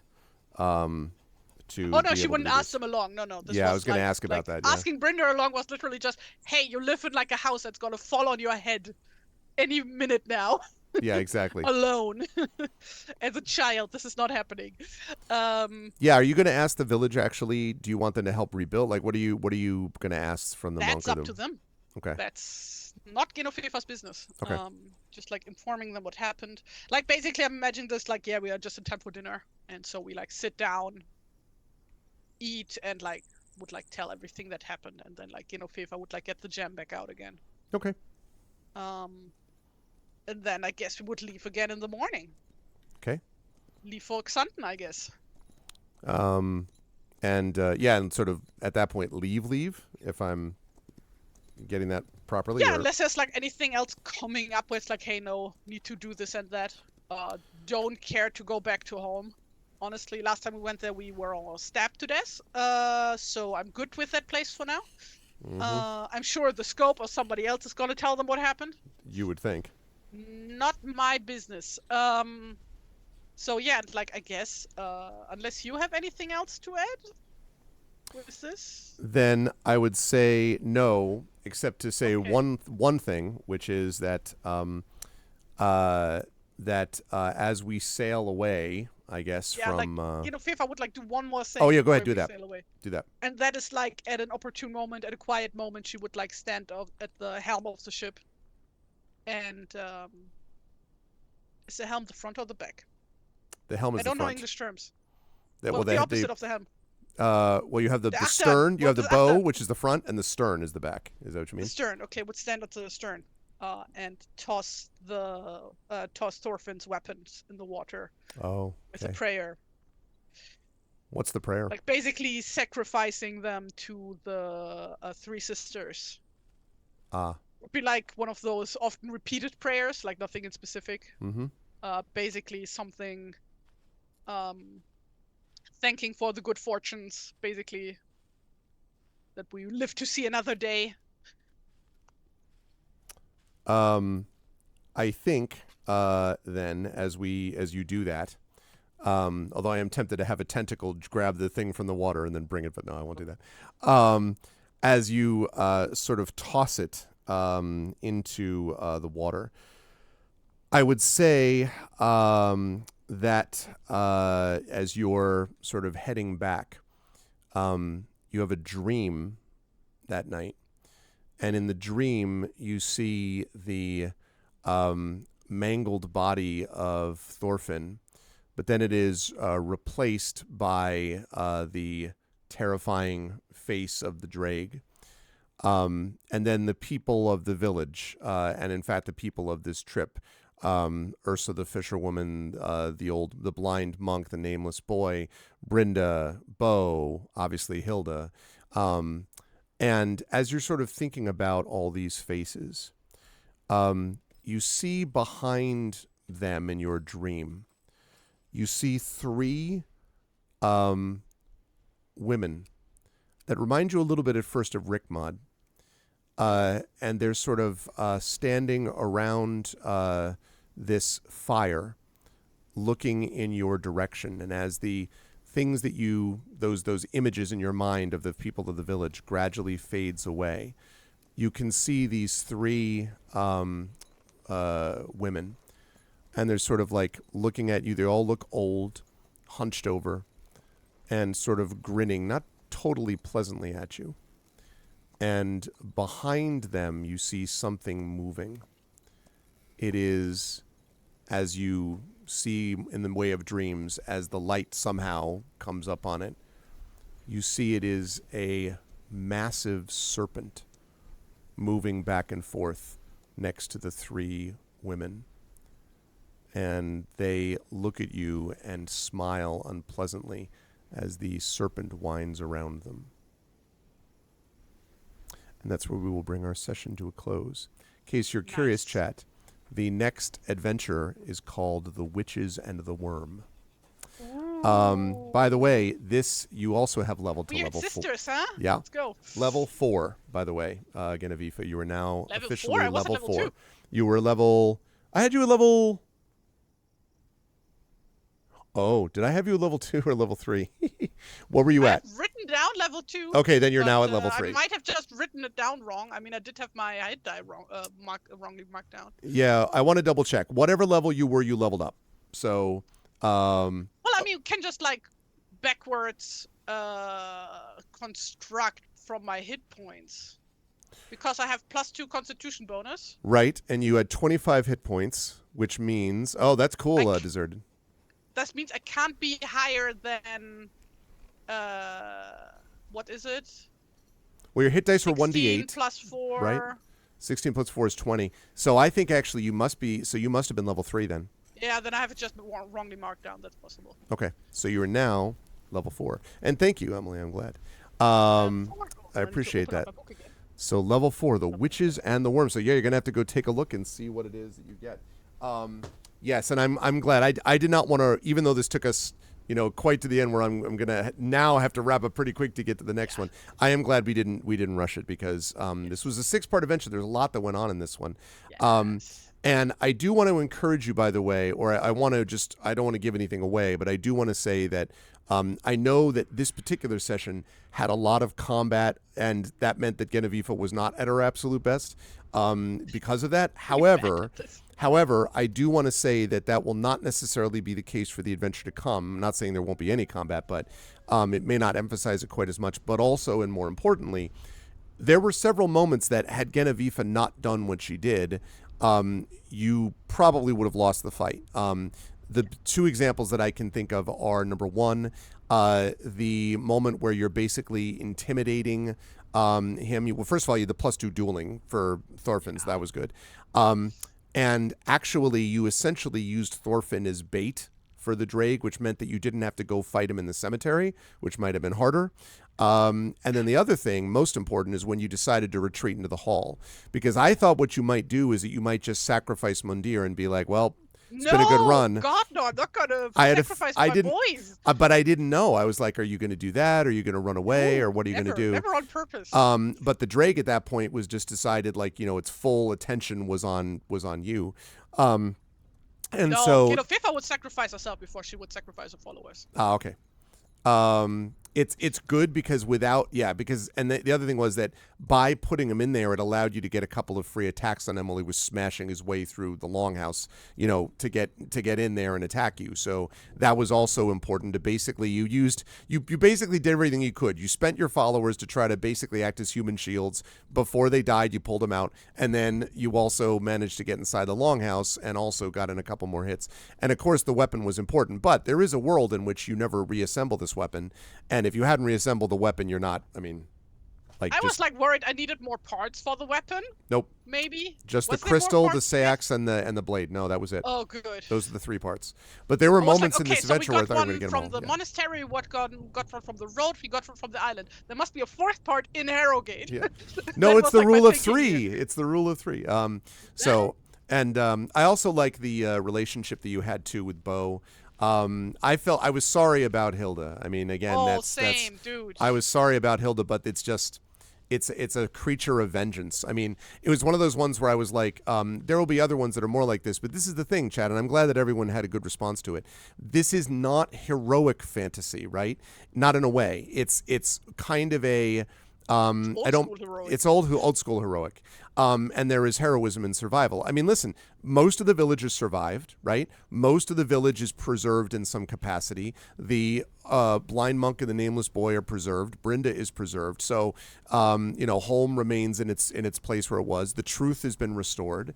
So there are successes, but I like the fact in this sense that there wasn't a lot of Ewoks celebrating at the end of Return of the Jedi type of stuff, because it was more somber thing, mostly because the people realized that they'd been lied to for years, and they had believed in this guy, and then especially lied to after his son died and he was responsible for killing him. So, so I think that you did a lot of really great stuff to make that happen. And this is kind of a mystery unwinding what was happening with these people. But no one likes to hear that their heroes weren't their heroes. Right. And so you were sort of in the middle of that. But it was good work. A very good work on your part. And I enjoyed seeing you unravel everything. So it was an exact kind of Beowulf adventure we like. How did you feel about it today, I should ask? When you suggested that Brynda might become another follower, I was like, really? You want to handle another follower? You're already struggling. You were so happy when it went down to 4 from 5. But you see, I was giving you a chance. I was giving you a chance. A chance to torture you more, yeah. Yeah. So, no, this was incredibly good. Very sad, very exciting. All the highs and lows. Like, this was like proper...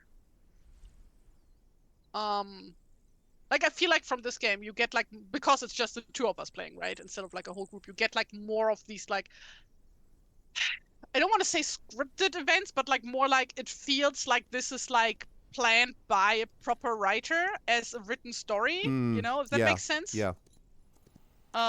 Yeah. So which is why I didn't want to rush that story. That's why I didn't want when you were like, I want to save the epilogue, I was like, well, let's do it now then, because I also don't want to zip past it. I want to make sure that it's wanted there. Ow! I just hurt my tooth. That was stupid. Ow. Never mind me. While I bite my own tooth. Oh, that was weird.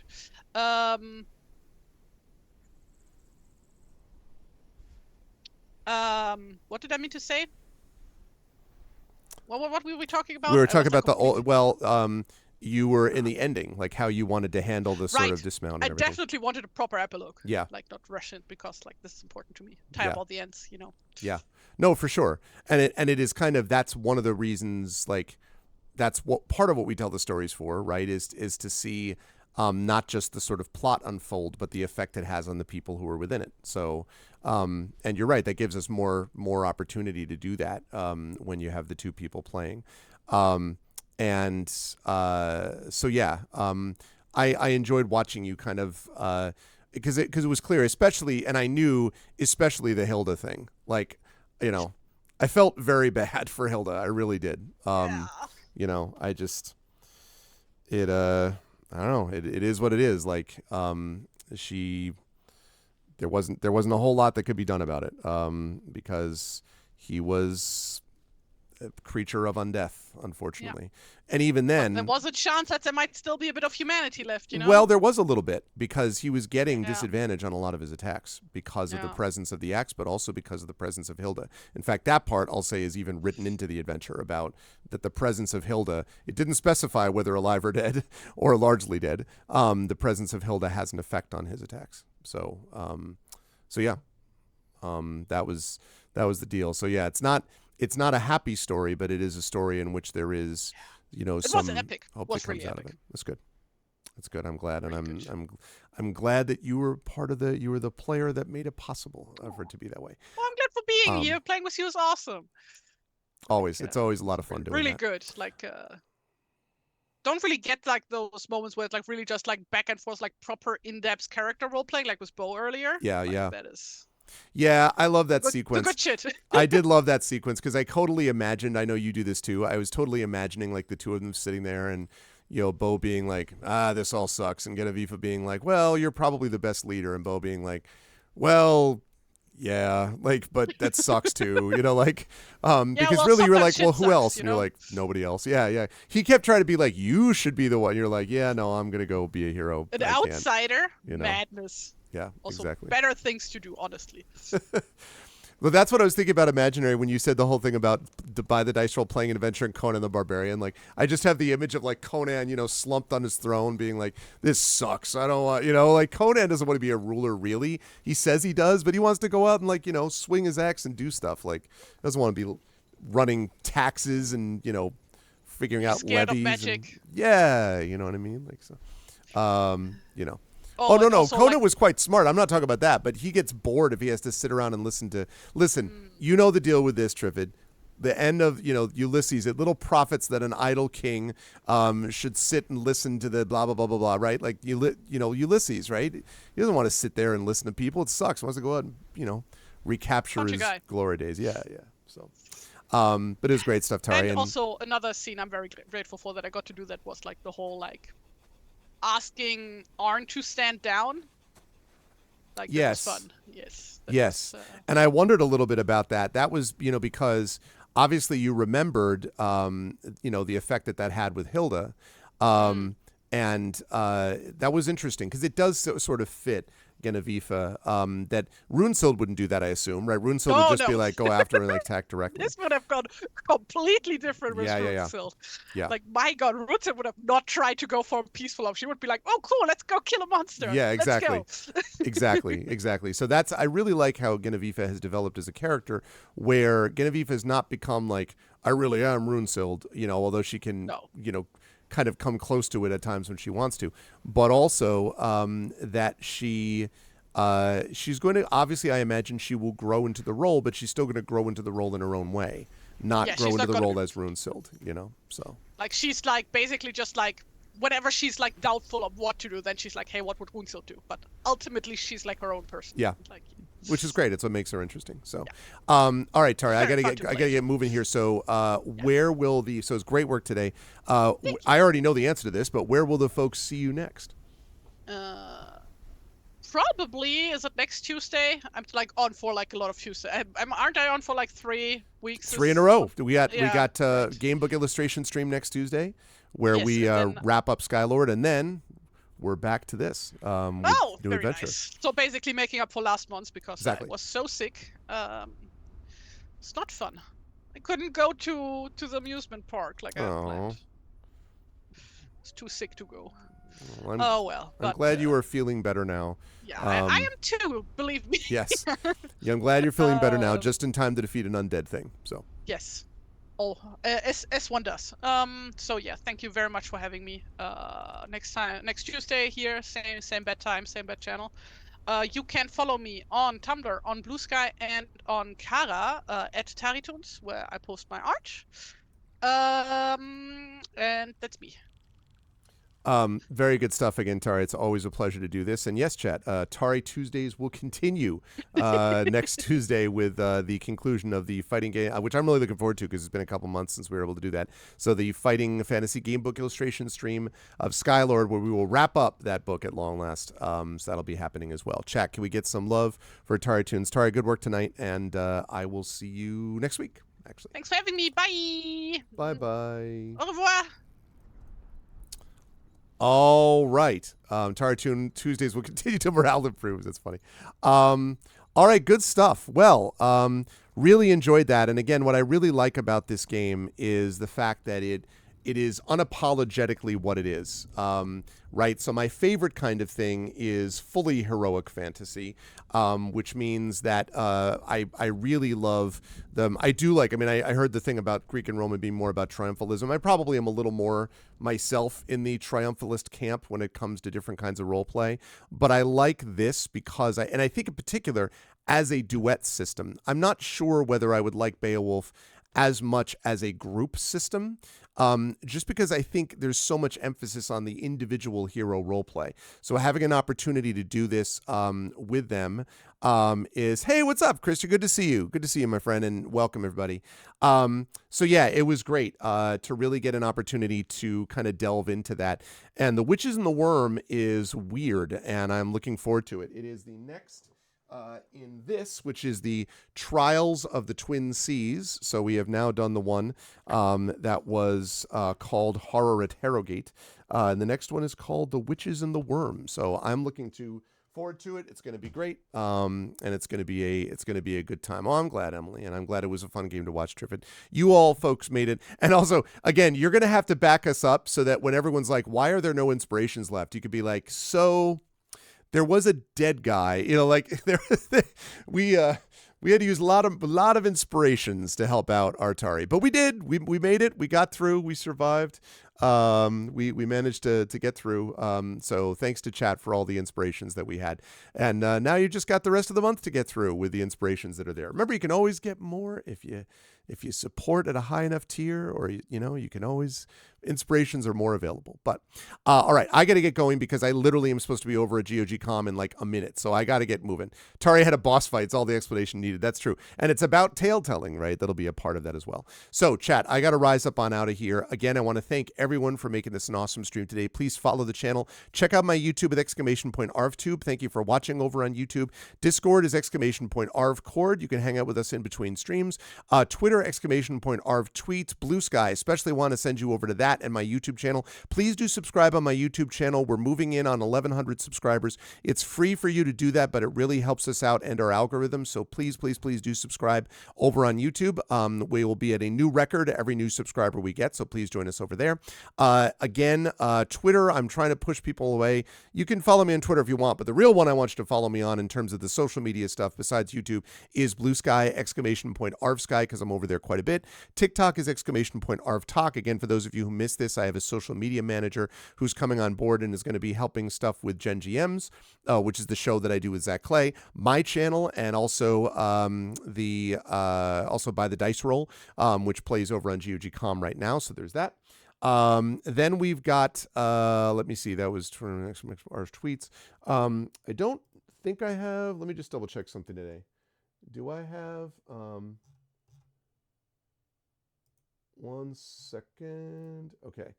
Give me a moment. I'm just looking at my schedule to make sure about something. Okay, good. I do have Songs of Conquest. Whew. For a minute, I was like, wait, do I have By the Dice Roll today? Because if I have By the Dice Roll, I am going to be super late. But that's fine. Songs of Conquest, I'll be able to get done. And I'm almost done with Songs of Conquest, by the way. So it's either this session or next session, I'll be done with it. So if you want to check out Fantasy Strategy, you should head over to GOG.com in just a bit. Again, so website for this, arvaneleron.com. Financially, !ArvShop, that's the merchandise area. !ArvTrayon, yeah, thank goodness. I was like, woo. !ArvTrayon is the Patreon. where you can support me. That is different stuff than you get from subbing, so both of those things are valuable to support me on. If you're able to do so, would appreciate that very much. Also, subbing to the channel, you get those custom sub badges and emotes to use here, there, and everywhere across Twitch.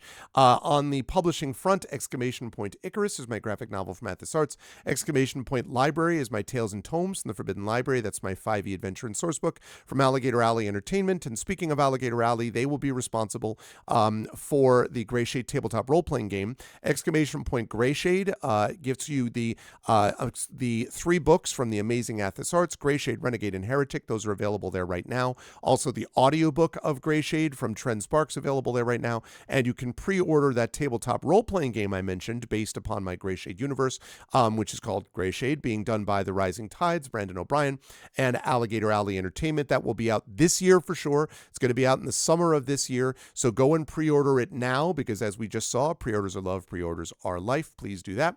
And as always, exclamation point BLM, Black Lives Matter, important to affirm and assert the significance and importance of Black lives. Exclamation point Help Now, the World Health Organization page on suicide prevention. Important to reach out to others when you need help and reach out to others when they need help as well. And exclamation point Ukraine, UKRAINE, to help the people of Ukraine as they fight back against an illegal and illegitimate war with bravery and courage, and send the message we will do so for others in the future as well. I want to thank everyone who made this an awesome stream tonight. Thank you to my wonderful mods, Dragon Spear, Emily the Invincible, Hillness, Triffity Mats, and I saw Prince Justin hanging around here as well. I mean, actually, I never saw him at all. Not at all. Never in the least. Anyway, they're the best mods in the business. Thank you so much, everyone. Good luck with the shoveling as well, Hillness. Merry Orthodox Christmas, Dragon Spear. Thank you so much as well to my wonderful Patreon supporters and subscribers. Thank you to Dragon, to Emily, to Hillness, to Triffid, to Effect Life, to Chris Agrim, and to Imaginary Exponent. And while I'm on the subject of Chris Agrim, remember this coming Thursday on my channel will be the conclusion of Beyond Shadowgate. So you'll definitely want to be here for that game that I was privileged enough to be able to interview Christian Mosley from Zojoy for. It was amazing and awesome. Oh, so good luck with your shoveling as well, Triffid. Good luck for anyone who's doing any shoveling. We somehow, where I am in Connecticut, missed it. There was just a little dusting of snow, but there was no real shoveling to be done, so we missed that. So, but everyone, good luck with that. Good luck to my wonderful, as well, and much love to my wonderful viewers. Thank you to Antoine, Big Boss, Black Fury, Butthurt Gamer, Jagtris. Thank you to Kunki. Thank you to Nonstop, who is a subscriber but is hanging out there. Thank you to Lego Freak. What's up, Lego Freak? A foot of snow. Oh my goodness. Wow. Well, again, good luck with everything. Thank you to Cubix. Thank you to Saturnius. Thank you so much to Yadasak, and thank you to Zach Clay, who is hanging out here as well, my partner in crime on Gen GMs, and also one of the our vocalist voice actors, and also on my Hearthglow podcast, and also one of the players for Expedition from the Mysterious Peaks, about which more there is a lot coming up on Saturday. Oh man, I've gotten a big lore drop, and we are going to have a bunch of that coming up on Saturday. Remember also tomorrow night on this channel, Community D&D Waterdeep Dragon Heist with the Shadow Crew, and that's always a blast as well. That's it for me. I will see you over on GOG.com as soon as I can make the change, so basically in the next 5 to 10 minutes. Join me over there for Songs of Conquest. Otherwise, I'll see you back here tomorrow night for Community D&D with the Shadow Crew, and Thursday night for the conclusion of Beyond Shadowgate. Until then, everyone, please be good to each other. Special thanks to my dear friend TariToons for her amazing work today, as Genevieve has made it to level 4. We will see what happens next. But that's it for now. Much love, and everyone be good to each other. I'll see you in a little while. Bye-bye.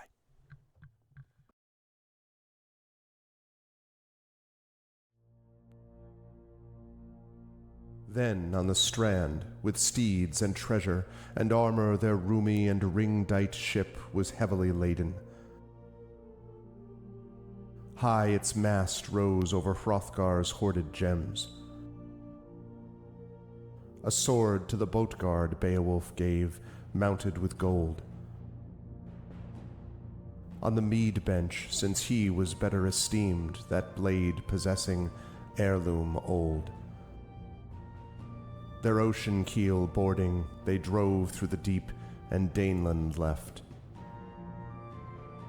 A sea-cloth was set, a sail with ropes firm to the mast, the flood timbers moaned. Nor did wind over billows that wave swimmer blow across from her course.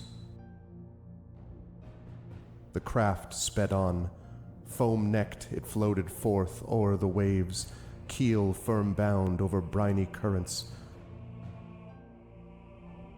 till they got them sight of the Geatish cliffs, home-known headlands. High the boat, stirred by winds, on the strand updrove.